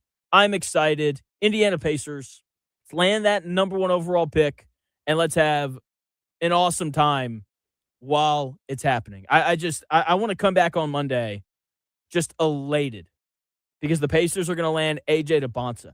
I'm ready for Monday one way or the other. Whether they land the first pick or the 4th pick, just don't not have a pick because it is way more fun to break down these guys coming out of college than it is to talk about why Jose Alvarado would be a nice backup point guard. Way more fun. So hopefully the Pacers land a pick, and we will begin talking Pacers draft on Monday. Coming up, 2 o'clock, Zach Hicks is joining the show. We're going to talk Colts and more. Biggest news right now, Kenny Moore was released yesterday. And just Chris Ballard showing us why he's Chris Ballard and why the Colts can't seem to win more than 9 football games in a season. We'll get into that in 4 minutes.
may, one day, be a must-listen for sports enthusiasts. Yeah, and monkeys might fly out of my butt. The Real Jonathan Smith Show on Indy Sports Ticket 1430 AM, 93.9 HD2, and always on the free Indy Sports Ticket app. Welcome back to the Real Jonathan Smith Show here on Indy Sports Ticket. Thanks for tuning in, no matter how you're tuning in. YouTube, X, the Indy Sports Ticket app, 1430 AM. Shout out to my Papa Chuck, who's listening right now. He keeps texting me, which is great. Love it. Ross, what's going on? Hey, how are you? I'm great, man. How are you? Hey, good. That was a really enjoyable interview with Zach. Yeah, it was fun. Being a Purdue grad, I have a dog in the fight for anytime soon, but I would say the NFL playoffs have always had an issue to me with having all the division winners have a home game, no matter what the record is. Like, wasn't there a game between the Bucks and the Panthers? Rams last year when they hosted the Rams, yeah. Okay, I remember it was like the winner of the division was 8-9 and hosted a team. It's like, I guess maybe give them a playoff spot if you win the division, but maybe have it be the 12-win team get the home game. I don't know how that would go. But yeah, I don't know. I see people talk about that a lot. My thing is, it happens so rarely. Like, usually if you win your division, you're winning 10 or 11 games and people don't have a problem with it. And usually if you're winning 12 games, you're not second in your division. So I don't know. I don't really have a problem with it. I understand why people do. I just think it's such a rare occurrence that I wouldn't change it. I think it's unique. I think it's one of the things that makes the NFL playoffs cool. It's like if you win your division, even if you go 8-9, then you're rewarded with a home playoff game. So I don't really mind it all that much. Yeah, and then you guys mentioned a few minutes ago about Honey, I Shrunk the Kids. We actually brought that up. We were down at one of my brother-in-law's over the weekend down in Lafayette, and the neighbor apparently is somebody that just puts every ounce of energy into their lawn next door, but they had one of those robot lawnmowers, and it was like the slowest thing I've ever seen.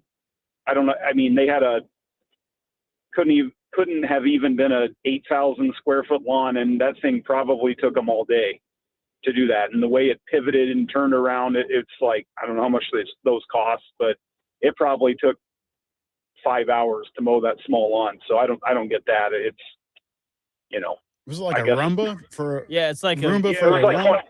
Yeah. So we were talking about that, of like, how does that even work? Or could you get down in there like the Honey, I Shrunk the Kids when the kid starts mowing and they're down in the grass and all that? Yeah, good movie. So, but on a side note, we were playing this thing called, I don't know if you guys have heard of it. It's called, I think it was called bucket golf. Yeah. It was like actually pretty fun. It had like the big plastic head wedges or clubs, and you're hitting like a pickleball or a wiffle ball into these things. So I think it was over a couple $100 he paid for it though, but it was a lot of fun. I would, recommend getting it if you like doing that at all. It was pretty cool. Okay. Sounds good. Thanks for the call, Ross. Have a good weekend, guys. You too, Ross. See ya. Yeah, I've seen the bucket golf thing. I'd rather just go play real golf. I think that's how I feel about it. I don't think I've ever heard of bucket golf. Yeah, it's like so it's huge. And Ross is right. You hit like a wiffle ball, but instead of hitting it into a hole in the ground, you have these like, you remember when you're a kid, you've got like the indoor play sets and they've got like those long tunnels that you like crawl through. Yep. So imagine one of those cut way down. That's basically what the bucket looks like. I got it. Okay. And so if you hit the bucket, then like you're good. But if you hit it inside the bucket, then like it reduces a stroke. Okay. So yeah, there you go. I'm sure that's what people wanted to hear me talk about today.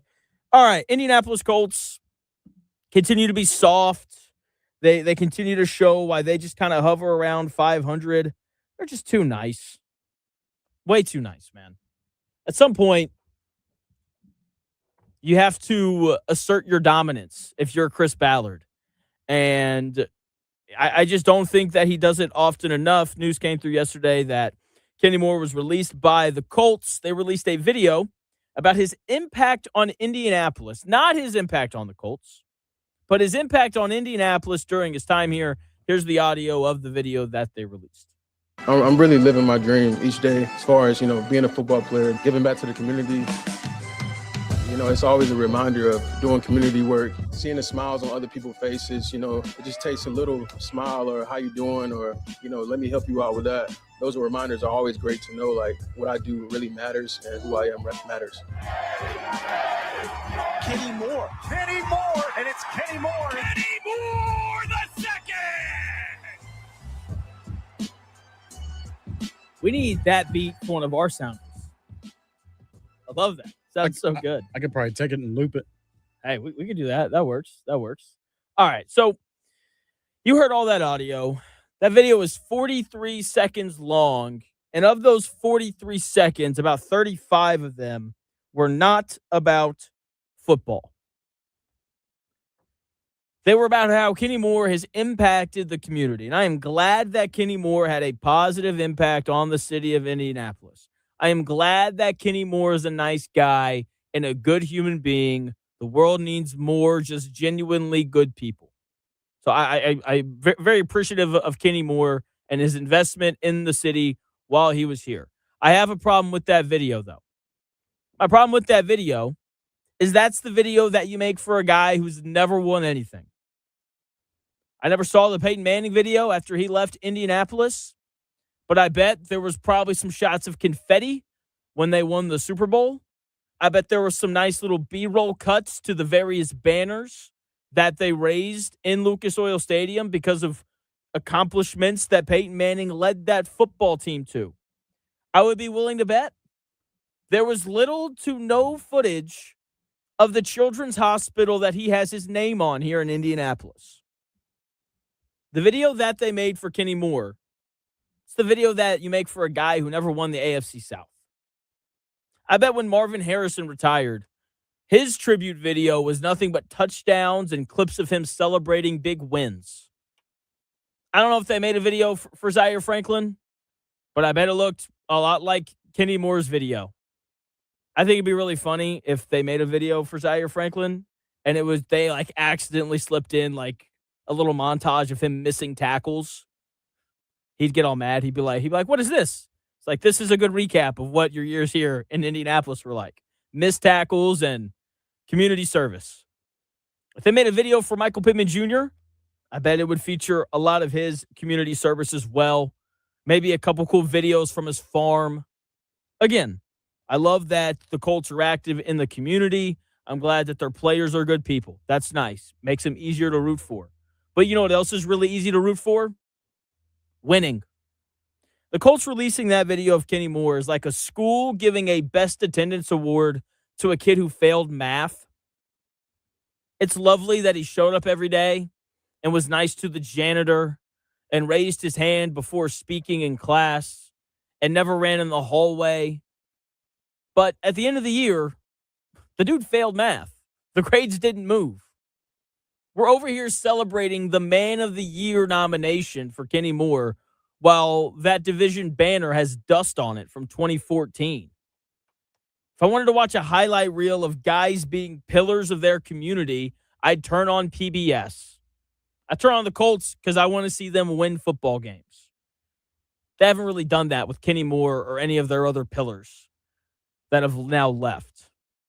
Their tribute videos would be so much cooler if they featured, videos from like big games. The issue is Kenny Moore didn't really play in many big games during his time here in Indy. Okay? Neither did Zaire Franklin. Neither did Michael Pittman Jr.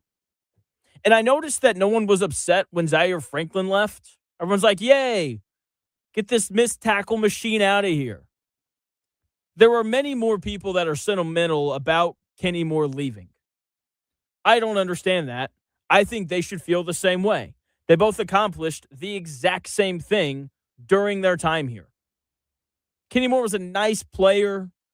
He was probably better than Zaire Franklin. but he didn't impact winning. He made one Pro Bowl.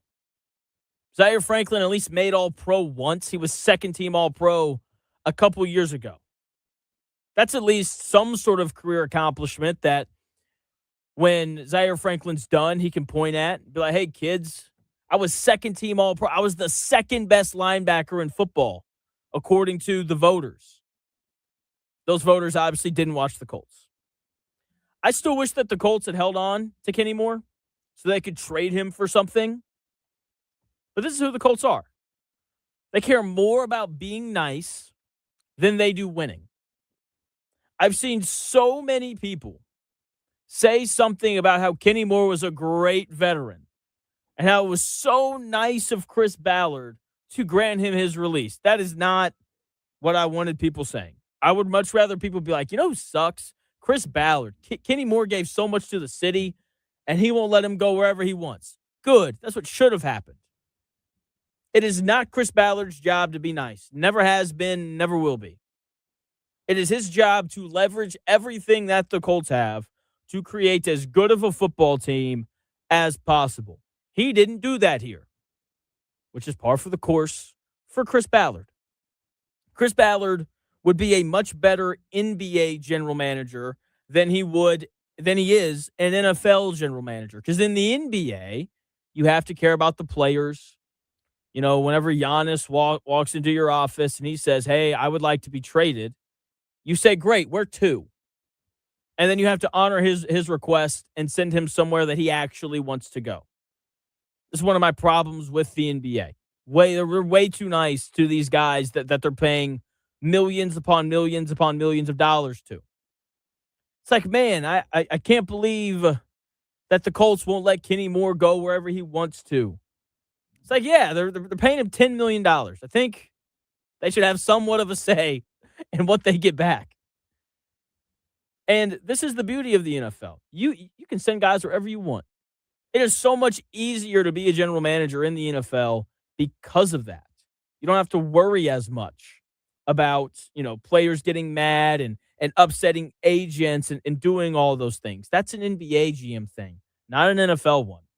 Yet Chris Ballard just cares way too much about the players. As harsh as that is to say, it's the truth. Now, Justin Wally's going to slide into that slot cornerback role. I think he's going to play well. I think he can really run. I think scheme fit-wise, I think he's going to fit better. He'll be able to play man-to-man. He had a good camp last year before tearing his ACL. I don't think that we're going to miss Kenny Moore all that much on the football field because they have Justin Wally. Now, when one of those corners gets hurt, when Charvarius Ward, records his 12th concussion, when Sauce Gardner gets hurt, when Justin Wally gets roughed up, running over the middle, and they got to run Jonathan Edwards out there, or Jalen Jones, or somebody like that, that is when we're going to miss Kenny Moore on the football field. That the depth of the cornerback room for the Colts took a major, major hit, and they're going to have to find a way to beefing that up. Maybe they signed a couple interesting undrafted free agents. Maybe there's like an under-the-radar trade out there that could maybe be made. Maybe Lou Anarumo, maybe he'll go back to the well of former Cincinnati Bengals players on the markets. They'll find some sort of way to beefing up that room here at some point. So very excited, very intrigued to see what the Colts end up doing behind Wally, Sauce Gardner, and Charvarius Ward in the cornerback room, because they do need a little bit more depth at that spot. So, yeah, there you go. Chris, your thoughts on that? Thoughts on the Colts letting Kenny Moore walk for free just because he's been a nice guy, just because he's been here for 9 years, and they wanted to do right by Kenny Moore? I thoroughly enjoyed Kenny Moore being here as a Colt. I enjoyed watching him. I thought he was a great player. I think the dedication video could have been a little bit better. I mean, yeah, he did a lot for the community, but and that's great. Love that. Yeah, he had more highlights than that as a player. Yeah. But I understand where you're coming from too. There's not really anything to show for it outside of the nomination for, man of the year, whatever. I would have liked to see them keep him and kind of shop him around like they're doing with Richardson, unless it was like a mutual thing. And he was like, dude, I got to go now. Yeah. Earlier, I talked about the opposite of a backwards hat guy. It's not a forwards hat guy because, again, I don't give you credit for doing something that you should just do. So the opposite of a backwards hat guy is a no social media guy, which is what CJ Allen is. And this is so perfect. I have a screenshot of Zaire Franklin, now linebacker for the Packers, tweeting, regardless of how it goes down, life goes on. And there's a Packers fan underneath who says, mother effer, we got a Super Bowl to win. Get this Brokeback Mountain crap off my timeline. Oh, my. And I'm like, hey, have fun with Zaire Franklin, the great social media presence of the Green Bay Packers. Coming up 5 minutes, Zach Hicks is joining the show. Before that, though, we're throwing it to producer Chris with your sports update. Thanks, Jonathan. There's what's trending this hour.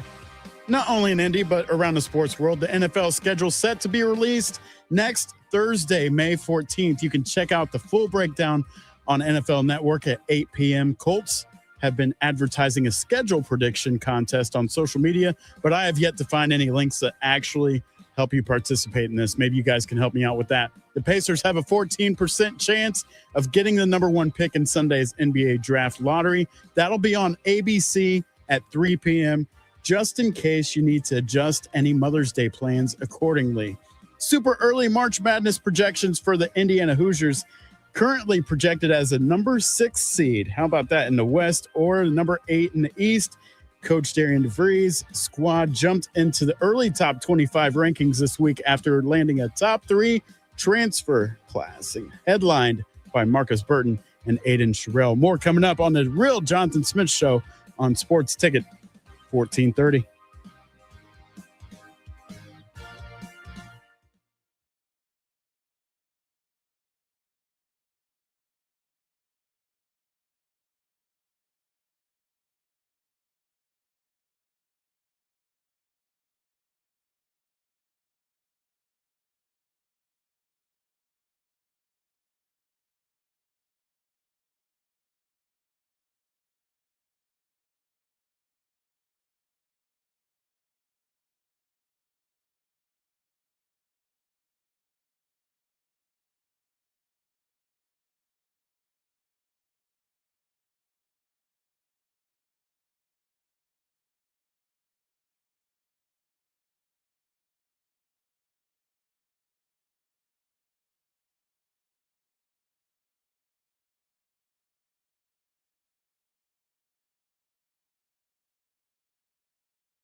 Let's do this. It's the Real Jonathan Smith Show on Indy Sports Ticket, 1430 AM, 93.9 HD2, and always on the free Indy Sports Ticket app. Hour number 3 getting underway on the Real Jonathan Smith Show.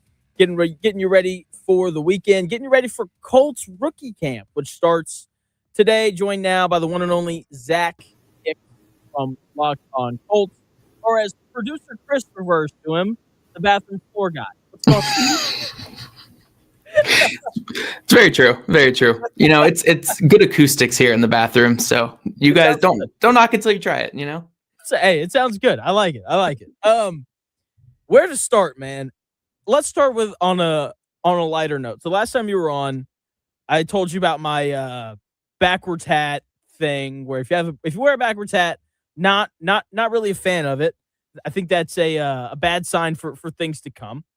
And so I think a lot of people would assume that the opposite of that is a forward-facing hat guy, which I like, by the way. It looks good. But that's not the opposite of a backwards hat guy. I don't give people credit for things that they should just do. You know, like, you're married, right? Yeah. Yeah. Okay. Like, if you empty the dishwasher, you don't walk up to your wife like, do I get a cookie now? Because that's just something that you should do, right?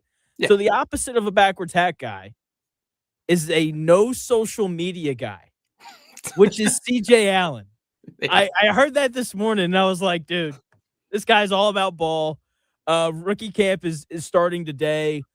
My biggest thing about it, like, no one get hurt, and give me like a couple cool tweets about CJ Allen and AJ Halsey playing really well. What are you kind of hoping to hear coming out of camp?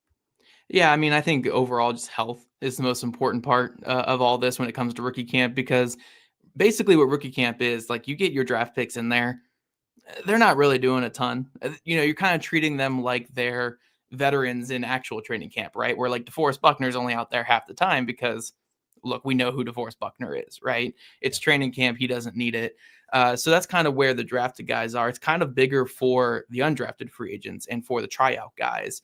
And I always think the fun part of mini camp is, like, I think with the Green Bay Packers this week, we saw Chase Claypool was out there working out with them. And so you always see, like, random names like that pop up where it's like, oh man, like, you know, I remember a couple of years ago, it was like Martavis Bryant would pop up on half of them. And it's like, okay, Martavis Bryant's trying to get back in the league.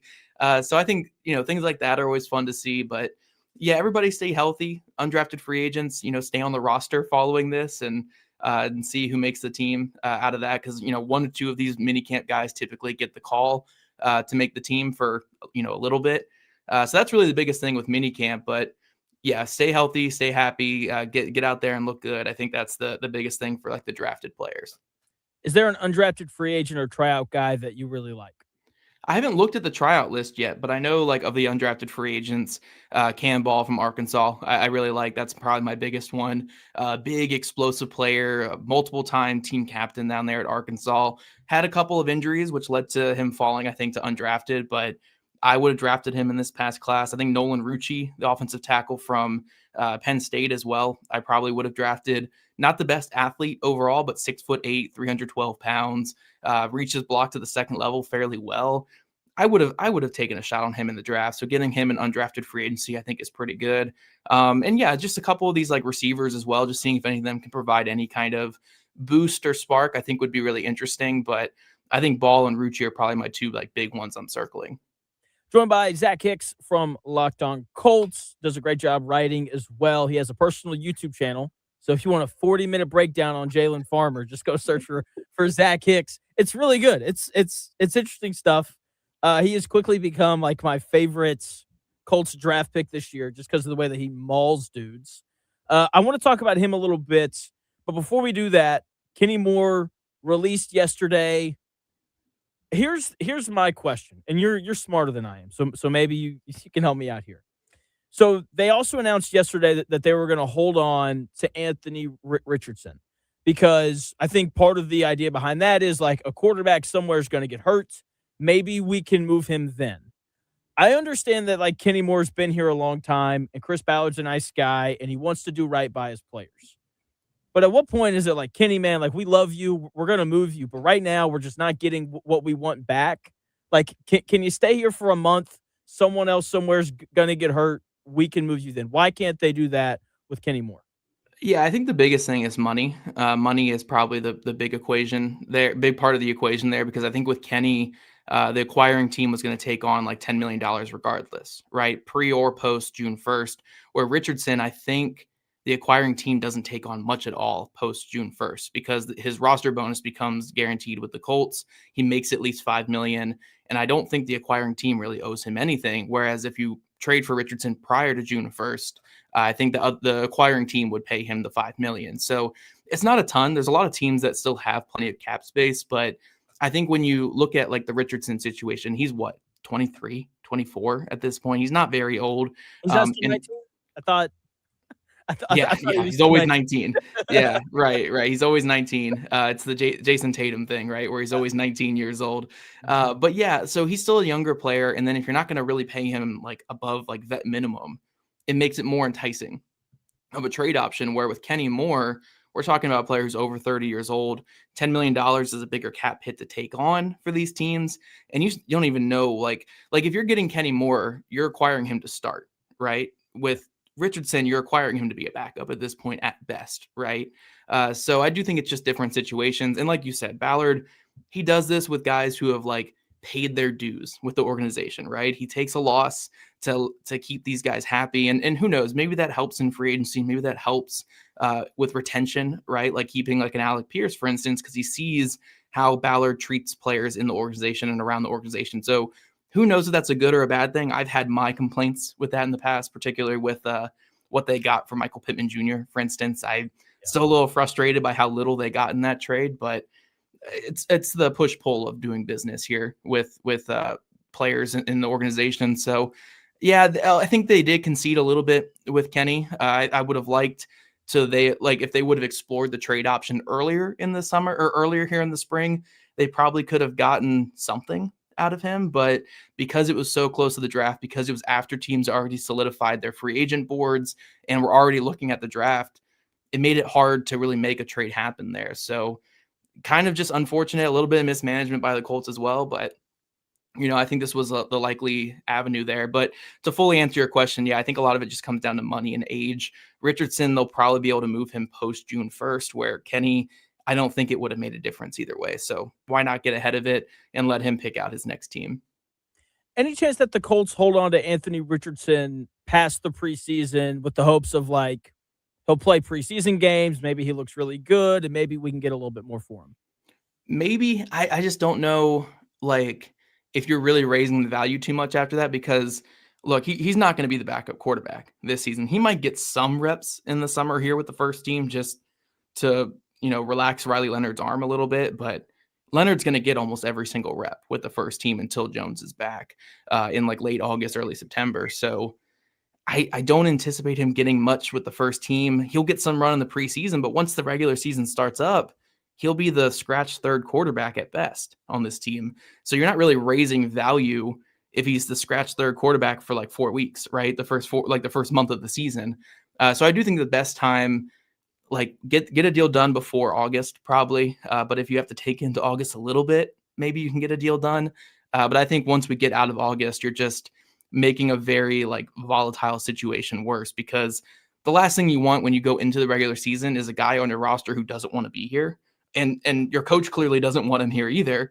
I just don't know if that would be a great situation for anybody. So I'm fine with them holding on to him a little bit longer because it doesn't really affect too much. But I think once you get into like mid-August, late August, early September, it's like, all right, what are we doing here? You clearly don't have plans for him. Riley Leonard's going to be the backup. I don't know what we're doing here. So I would like to see him moved at least by mid-August, like at the very worst here. Joined by Zach Hicks from Locked On Colts. You can follow him on X at Zach Hicks2. Does a great job covering the Indianapolis Colts. Back to Jalen Farmer, who I just love, man. What are the whole right side of the line of script, the whole right side of the offensive line, I find interesting because you have Matt Gonsalves, who started at right guard last year, was originally drafted to play tackle. With that being said, we saw him play tackle some his rookie year. Not great. Jalen Travis currently projects as the starting right tackle. If Jalen Farmer comes in and plays really well, any chance that he's the starting right guard and we have a position battle at right tackle? Yeah, I think we could have a position battle in general between those three guys for the two spots, right? I think it's just basically going to be whoever our best two guys are, we're going to put them in there. I would think as of right now, I would lean Gonzalez and Travis because Travis looked pretty good late last season, playing at that right tackle spot. I thought it was really good film. The Colts are clearly very high on him. And Gonzalez, I think, has a better baseline as a pass protector right now. And I think that's going to be very valuable for a team whose quarterback is coming off an Achilles injury. But if Farmer comes in here and he shows great strides in pass protection, and we already know what he can do in the run game, which is pretty fun. Like that's where the big upside is with Jalen Farmer and what may lead to him starting day one. Then I wouldn't mind like a competition between Gonzalez and Travis or however it's going to be, right? The beauty of having a player like Gonzalez in the mix here is he can play either of those spots. You feel decent about him playing either spot. So even if like Farmer is the sixth offensive lineman, right, the backup guard, Gonzalez is technically your swing tackle because if any injury happens, you slide Farmer in at guard and you kick Gonzalez out to tackle and you feel fine about that situation. So I like the flexibility they have there. I like the competition they're going to have. And this certainly feels more like a competition where it's like a competition of strength, right? This isn't Joe Bocci versus Cam McGrone to see who's going to start at linebacker for them or Dallas Flowers versus whoever at corner a couple of years ago, right? This is like, okay, three guys we feel fine about starting. Let's see who the best two are. And then like it's the NFL. Backup offensive linemen play 400 plus snaps a season because nobody stays healthy in the NFL on the offensive line. So Farmer's going to play a good bit this year, regardless if he starts day one or if he's the backup day one, just because those injuries happen. But I'm with you, man. Like Farmer, I didn't love him as much in the pre-draft process, but you start seeing the vision when you watch a lot of the film. And I do think there's a little bit of development needed for him. And I would love to see him just sit back and learn for like half a season. And then if injuries pop up, then hopefully he's more ready. But I think there's a lot to work with there. I think the run game stuff is really good. And if you want to be a running football team, I think this is the guy you draft. So I love the vision. I love the long-term projection for him. And there's no better coach to have him than Tony Soprano Jr. So I think it's a place of strength for the Colts, that right side of the offensive line. And whoever the best two guys are, I mean, I think at the end of camp, we're going to say, yeah, these guys certainly deserved it. And we'll see how it plays out the rest of the season. Yeah, when Tony says in the pre-draft process, just draft him and I'll make it work, I was like, sign me up, man. Right. And then you post the video of him just like stonewalling this SEC defensive tackle with one hand. You know, it's just like, stop, man. You're good. It's like me whenever I'm trying to fight somebody, and one of my big friends is just like, Jonathan, stop. You're fine. I thought you were going to give yourself the benefit of the doubt and that you were Farmer in that one. No. Joined by Zach Hicks talking Colts and some of these younger players. So you mentioned if you want to be a running football team, Jalen Farmer's the kind of guy that you take. I think that with Daniel Jones coming off the Achilles, that is what the Colts are going to want to look to be. Run the football, play really good defense. Lou Anarumo, who has as much personality as a stone, sounded kind of excited the other day when he was talking about Allen and Halsey and some of the different things that they're going to be able to do. Seems like defense and running the football is going to lead to wins. But Jonathan Taylor's 27 and has had like 1,700 total touches in his career. DJ Giddens only played 9 games last year. Seth McGowan, what do you kind of think about him? Any thoughts on him? Yeah, Seth McGowan's interesting. I haven't done like a full deep dive on him yet, but you obviously see a lot when you're watching Jalen Farmer because he's the guy getting a bunch of carries behind him. And my first thoughts when I started seeing how he moved, I was like, oh, this reminds me so much of Jordan Wilkins back when he played for the Colts, like, you know, half a dozen years ago at this point. But just that big-bodied running back who looks so smooth as a runner, doesn't have this like overwhelming like explosiveness or speed, but the way that he's able to make his cuts and seamlessly transition from gap to gap reminds me a lot of Jordan Wilkins in a lot of ways. I think he has a little bit more power than Wilkins ever did too. Wilkins was kind of just smooth and that was really it in his game, where McGowan, I think you have a little bit more power and a little bit more juice with him. So I'm excited to dive more into his game, but my brief watchings of him were like, okay, cool. Like another Wilkins type player. I think that's a reliable type player. But the key really for this backup running back job is just who can pass protect. Like just give me the guy who can pass protect, because Amir Abdullah had a real role in this team last year. purely because he knew how to pass protect and play on special teams. And that's like when you're behind a bell cow running back, those are the two things you need to do to make a roster, to make a team and make an impact. That's why DJ Giddens didn't really have much of a role last year, because those were two areas that he was lacking as a young player. So whichever one of these guys or any of the undrafted free agents, it could be Ulysses Bentley from last year. It could be Jordan Vaughn, an undrafted free agent from Abilene Christian. Like any of those guys, if they come in here and they show that they can pass protect at a high level and play some special teams, they can win the backup running back job, because Taylor's going to get almost every carry. It really matters what you do, those couple snaps you get, and those couple snaps are probably going to be passing plays like we saw with Amir Abdullah last year. So come in here and pass protect, and then you can earn your chance to get carries if Taylor misses some time, like you kind of alluded to there, when he's only been healthy one time the last like 4 years, and it was this past season. Your health doesn't usually get better as you get older. So I do assume that there's going to be some injuries to Taylor this year. Hopefully nothing too serious, knock on wood. But the way that you earn those next shots is by showing out on special teams and as a pass blocker. So we'll see a lot of young guys in the running back room. I'm curious to see how it plays out. I'm not opposed to this kind of competition. It's just, I hope that they don't do the thing where, like, if nobody really takes hold of that backup running back spot, they just say, okay, it's cool, it's still fine. Like, we'll just by default give it to Giddens and McGowan. Like, then I'd like you to pivot to free agency if nothing's working out. But I'm fine with this in theory, as long as one of these guys takes the reins in training camp. Yeah, it's an interesting thing to watch. I'm glad that you brought up free agency, because I do think, as you alluded to, or as you said, as Jonathan Taylor gets older, the injury stuff kind of piles up a little bit more. So we'll kind of see how he looks. And like, the Colts do have some cap space. I know we're all kind of waiting to see, like, when are they going to go sign an edge rusher. I was hoping for Juwan Jennings. They don't go. He obviously ends up in Minnesota. Doesn't look like they're going to add a receiver. And so I was thinking about it last night, and I'm just not a Westbrook Akine guy. But when they went to Ashton Doolin last year, he played okay. He's mainly been a special teamer. Obviously, it's probably just going to mean more targets for Tyler Warren, which sign me up for that. If they're not able to add a receiver, how does that change the offense? And do you think there's a decent chance that we see Ashton Doolin in that Z spot as opposed to Westbrook Akine? Yeah, it's really interesting because it's not like this is an important position for sure, right? This Z wide receiver spot, because when the Colts go to 11 personnel, you need that third receiver on the field, and they're going to be in 11 personnel at worst, like 65% of the time, right? That's just the nature of the NFL. Most teams sit in 11 personnel unless you're like the Rams, but even the Rams, it's like their most used personnel group. They just use 13 and 12 quite a bit as well, which is how many tight ends are on the field for anyone not unaware of the personnel groupings there. So 11 personnel is 1 tight end, 3 wide receivers traditionally. And so it's about who that third guy is going to be. I don't think it's going to be a big target position though, because your order of targets are going to go Pearson, Warren, and then Downs, and then whoever this other guy is going to be, whether it's Ashton Doolin, Westbrook Akina, or Deion Burks, who I think can factor into that as well. And even when they're in 12 personnel, I think it's going to be a lot of Josh Downs on the outside just to get Downs more looks.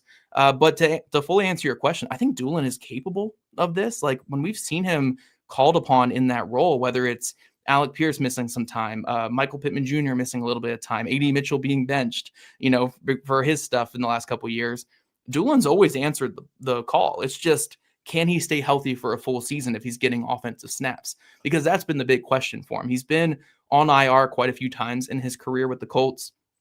Last year, I think he had 2 separate stints on IR due to two separate injuries.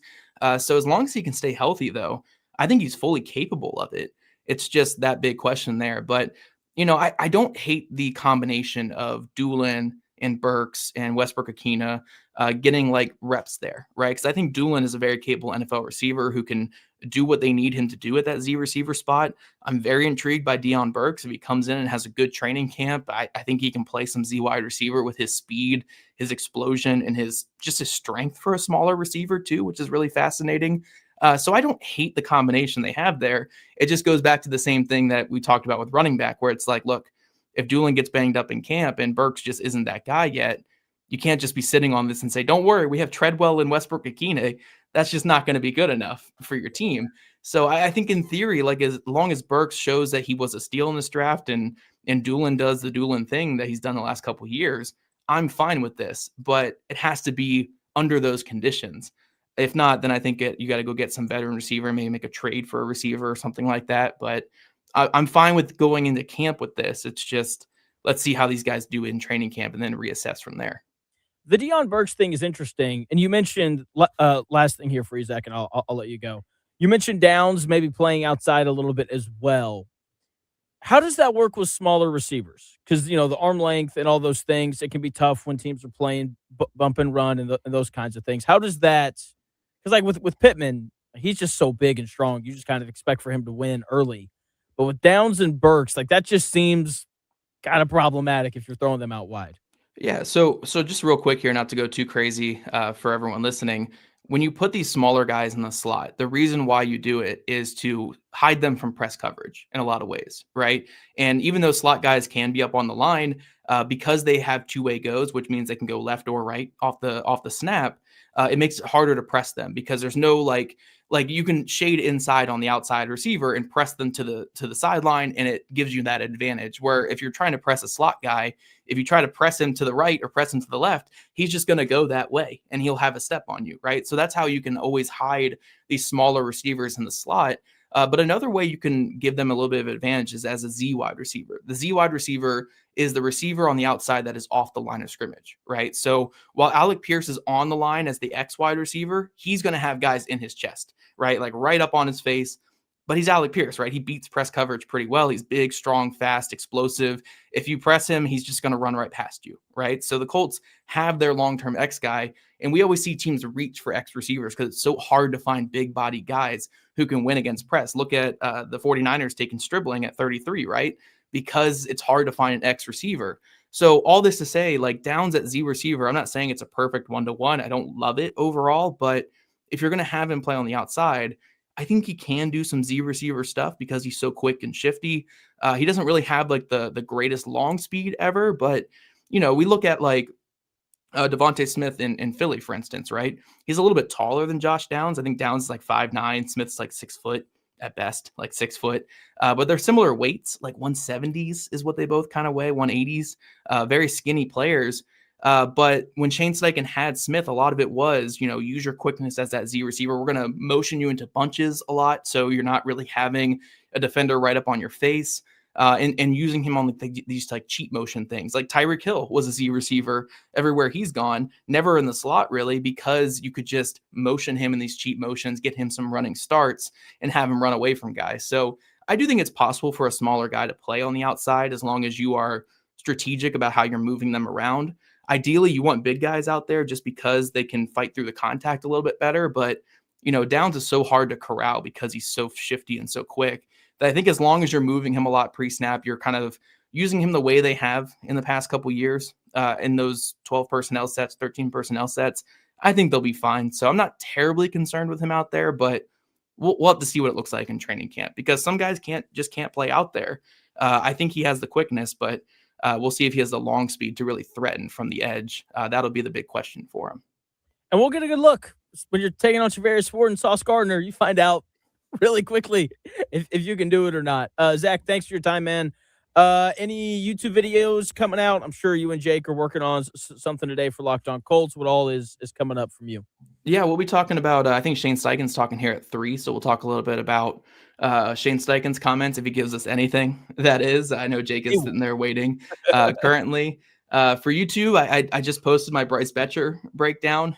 Probably my most lukewarm feeling of a Colts prospect so far. Like I'm kind of in, kind of out on him, but I think that there is a vision there with him. So I kind of break it down in detail on that video, and we'll have even more guys coming up soon. George Gums Jr. is the next in my list here, and I think I'm going to be higher on him than I expected, even though I don't think he has any clue what he's doing in pass rushing right now. I think that there is something there for a 5th-round edge rusher, so I'm excited to get into his film and make a long video on him as well. Awesome. Zach, thanks for your time, man. Of course. Thanks for having me. See ya. That is Zach Hicks. Check him out on X at Zach Hicks. Does a great job covering the Colts on his YouTube page. He writes as well, Locked On Colts, all that stuff. We are playing a game in 3 minutes. We're doing trivia. It is Mother's Day-ish themed. Call in 317-228-1430 for your chance to win Holiday World tickets.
Welcome back to the Real Jonathan Smith Show here on Indy's Sports Ticket. Thanks for tuning in. No matter how you're tuning in, whether that's YouTube, Indy's Sports Ticket, if you want to head over there and subscribe. Maybe you're watching the show on X__Jonathan Smith. Follow me there and watch the show there. You can also listen on that Indy Sports Ticket app or 1430 AM if you're driving around Indianapolis. 317-228-1430. That is the number if you want to win some tickets to Holiday World. Take your wife for Mother's Day, leave the kids at home. That's what you really want to do anyway. So 317-228-1430. That is the number if you want to call in right now. It's more trivia. It's Mother's Day themed, but it's not. I mean, I read a couple of questions to Chris during the break, and they weren't, I don't know. I didn't think they were hard. There are worse questions that you've asked before. These are reasonable. These are okay. There's two that are kind of. There's one. There's like 4 or 5 that are actually kind of insane. But we're like the NCAA. Like if you just call in, we're gonna give you the tickets, and you can get all of them wrong. Doesn't really matter. We should get a mom to play. Like if there are any moms out there who would I don't know like to if- win some tickets. I don't know if any women listen to this show. I was just saying. You never know. My own mom didn't listen. My own mom has listened once. That was the day after we ran 2 days after we ran the Indy Mini together. That's it. I saw. If my mom's not listening, I don't know if anyone else's mom is That's listening. fair. Or maybe you want to win some tickets for mom. And, There you go. And, you know. But Chris is like, somebody please call in so I don't have to answer these questions. I don't mind. I just want to give everybody a chance. I get it. All right. We'll give it a minute here. And if no one calls in, then we'll My mom see would what you not got. want to go to Holiday World, I don't think. Why not? Probably not. She's not that type. Although, like, she would want to watch, like, you know, my kids go or something like that. That makes sense. She's not one for, like, roller coasters. Okay. But she's also, like, way shorter than me. So my Oh. mom's like, here. Didn't know that was right? possible. Yeah. I had to get you back. You got me good the other I know. day. We're both vertically challenged. It's all right. We are. We are. It's true. All right. We'll just give them away then. In the next segment, we'll have Chris run through them right now. 317-228-1430 for your chance to win Holiday World tickets. All right, Chris. In the classic sitcom, The Brady Bunch, how many daughters did Carol Brady have? Oh, wait. Someone's calling in right now. Hold that thought. Hold on. You know what? They thought they were going to get him without playing the game. Oh, man. He's like, nah, I just want the tickets. Joe wants to play the game. Hallelujah. Joe, thanks so much for calling in, man. How are you? Saved by the Joe. It's my pleasure. Doing well, Jonathan. How about you? Dude, I'm doing great. It's Friday. And yeah, I'm ready for the weekend. You? I am. I've been listening to your show all day. I like your guest today. Some good insights, and yeah, it's very entertaining. Good. That's the goal. The goal is to be entertaining. So, all right, let's jump into this trivia. In the classic sitcom, The Brady Bunch, how many daughters did Carol Brady have? Ooh, I think that's either 3 or 4. You're on the right track. And they had a bunch. They did. Let's go They with did. 4. Man, it might have even been more. Let's just go with. I know Marcia. Let's go with 3. It's 3. Nice. Good job, Joe. Hot start there. All right. If you get this one, Joe, I'm going to be really impressed. Which pop star's mother is known to her fans as Mama Tina and is a famous fashion designer? Phew. Think. Mama Tina. Yeah, I know. Think really famous pop stars. May or may not date Jay-Z. I don't know, Beyonce. There you Beyonce go. Knowles. Beyonce. There you go. In the movie The Incredibles, what is the superhero name of the mother, Helen Parr? Elastigirl. There you go. Didn't know her name was Helen Parr. Had no idea. She's the wife of Bob Parr. Yes. Lorelai Gilmore is the fast-talking mother in which hit TV series? Is this multiple choice? It's not, but I mean, her last name is Gilmore. I feel like that's a Gilmore good Girls. hit. There you go. It's like, there it is, bro. It's right there. Which U.S. president officially signed Mother's Day into law as a national holiday in 1914? 1914. Oh my gosh. Yeah, Let's just say, I didn't pay attention much back in middle school during history. Let's go with Teddy Roosevelt. It is Woodrow Wilson. I don't think anyone. That was my next guess. Nice. I don't know anyone who would have gotten that one right. I wouldn't have. Maybe Dan. Maybe Dan. would've got Yeah, it. probably. We should have got Dan to play the game. That'd be fun. According to tradition, I didn't even know this was a tradition until I learned this last night. According to tradition, if you wear a red carnation, that's a flower, on Mother's Day, your mother is living. What color carnation do you wear if she has passed away? Yellow. Yeah, white. I thought came strong though. Yeah, that was strong. You said it so confidently. I was like, is that the answer? I didn't know either. Yeah. Mother's Day is the busiest day of the year for which industry? It's not flowers. There's your hint. Restaurants. There you go. Nice. These last two questions are kind of weird, but hey, we'll let's go for it anyway. Which flightless bird has the dads sit on the eggs while the mom goes out to hunt for weeks at a time? Oh, well, there's not very many flightless birds. Let's go with the ostrich. It's the penguin. Mm. That buzzer is brutal, man. Sorry. Which last one for you, Joe. Which mammal has the longest pregnancy in the world, lasting roughly 22 months? Big animal.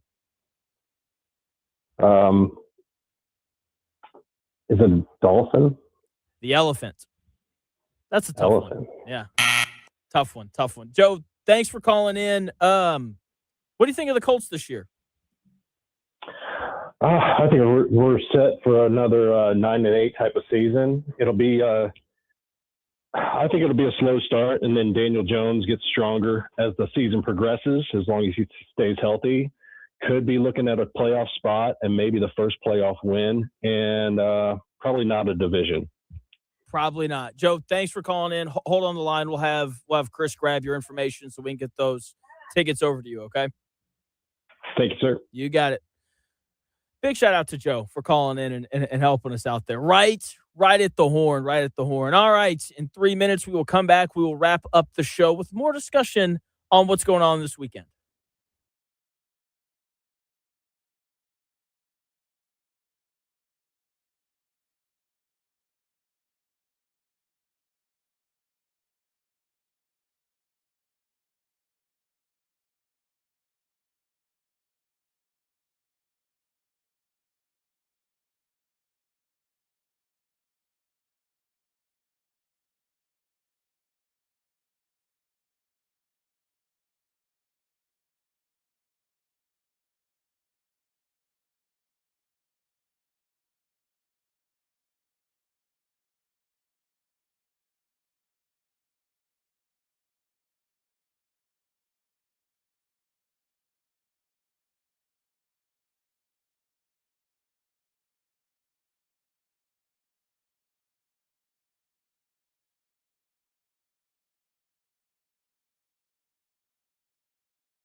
If it's in today's sports world, it's here.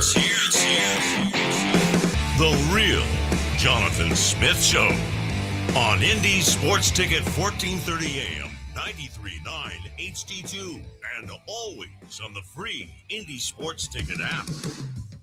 Welcome back to the real Jonathan Smith Show here on Indy's Sports Ticket. Thank you for tuning in. No matter how you're tuning in, whether that's YouTube, Indy Sports Ticket, if you want to head over there and subscribe. Maybe you're watching the show on X__Jonathan Smith to follow me there and watch the show there. You can also listen on the Indy Sports Ticket app or 1430 AM. Shout out to Joe. Congrats to him for winning those Holiday World tickets. Are we giving more away next week? I got it. We are not giving any away next week. So as of right now, sometimes we walk in and Mike's like, "Hey, Jonathan, there's more stuff for you to give away," and I say, "Sounds great. We'll do that." Hopefully, we're giving away something like Pacers related because they're gonna win the lottery on Sunday. I'm so ready for it. I'm ready to come in on Monday with my takes on AJ Debonsa, Darren Peterson, and Caleb Wilson and Cam Boozer. Can't forget the booze. So that is, I'll be honest, like that's the thing that I'm most looking forward to this weekend. That's on Sunday, 3:00, ABC. Can't wait to find out where the Pacers are going to land there. But tomorrow, the Indiana Fever season starts. I'm excited to see Caitlin Clark back on the court again. Fever should be good enough to play with and beat anybody this year. We're going into year 3 of Caitlin Clark's career, and I would like to see her improve her turnover issue. Outside of that, I mean, she's like one of the 2 best players in the WNBA, right? It's her or Asia Wilson. I don't think anyone else really comes close to them in the WNBA. I don't care what the players and coaches say. I don't care what ESPN says. Ranking her as the 10th best player is utterly absurd. So very excited to see what she looks like tomorrow night.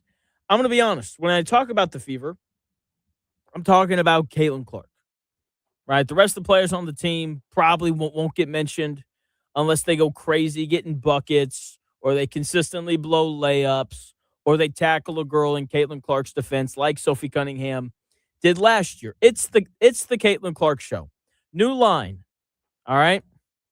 Chris, are we taking Caitlin Clark over under 1.5 unnecessarily rough fouls committed against her? I'd probably say over. I think that's what I'm thinking. Yeah. Is that like an easy over? What would you set the line at? It's like I wouldn't be surprised over. You know what I mean? Like I could see that happening more than not. But I'd probably be more surprised if it was under. Yeah, that's kind of how I feel.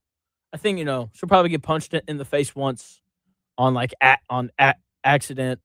She'll try to fight over a screen and just get clobbered. And the ref will be like, "I didn't see anything. That looked completely legal.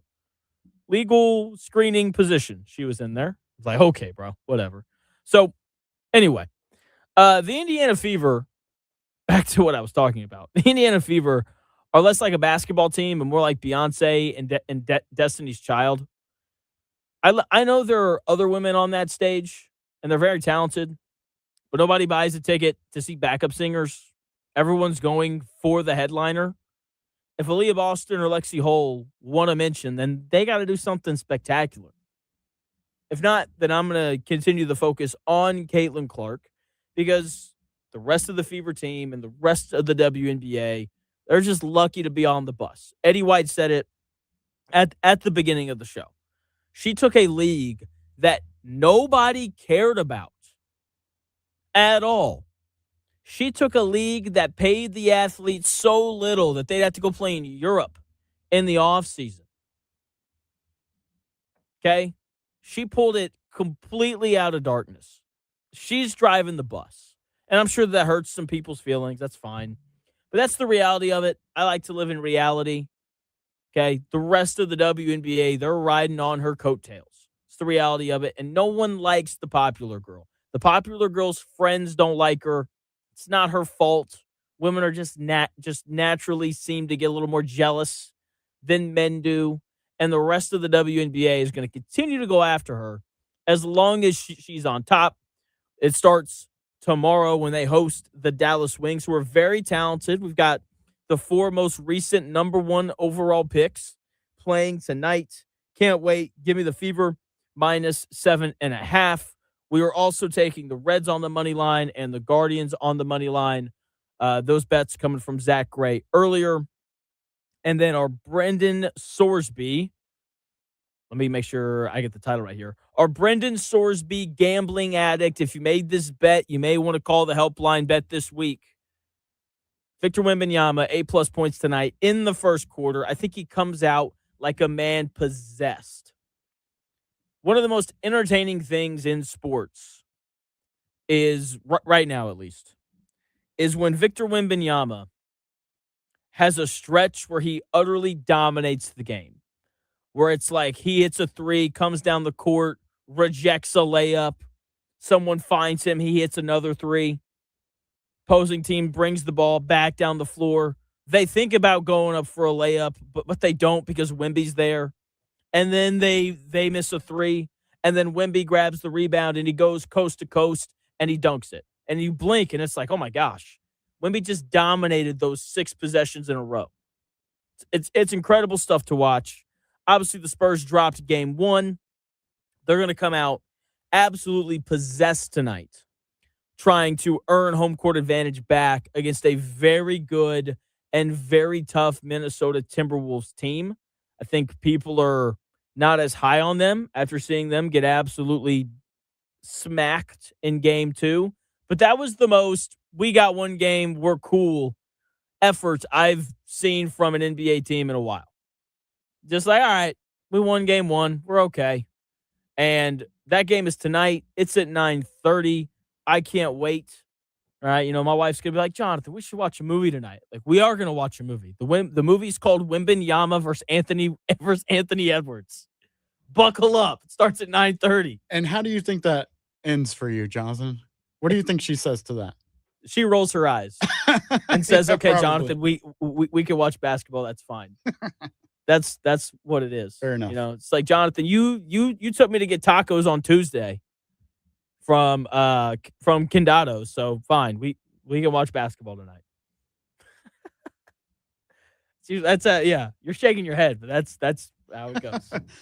I've not yet met your wife, but she's probably super cool. She but is, man. Just on the surface, whenever you said that, I was just like, I don't think that's gonna work, dude. She's the best, man. She's very understanding. Like, she knows what this show is. She knows what I'd have to talk about for 3 hours every single day.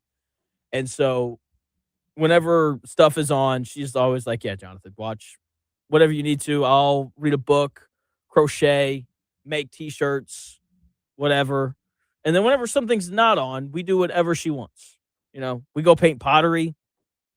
You go line dancing? We go line dancing. Yeah. Even though, to be fair, I watched the games super late on Wednesday night, so we could go line dancing. So I make sacrifices as well. I promise.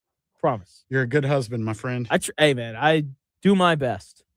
I do my absolute best to be. So, doing a good enough job through 2.5 years. So, yeah, there you go. But that's not the only playoff game tonight. We got game 3 of no Knicks and Sixers. Yeah, should be Knicks and Sixers tonight, right?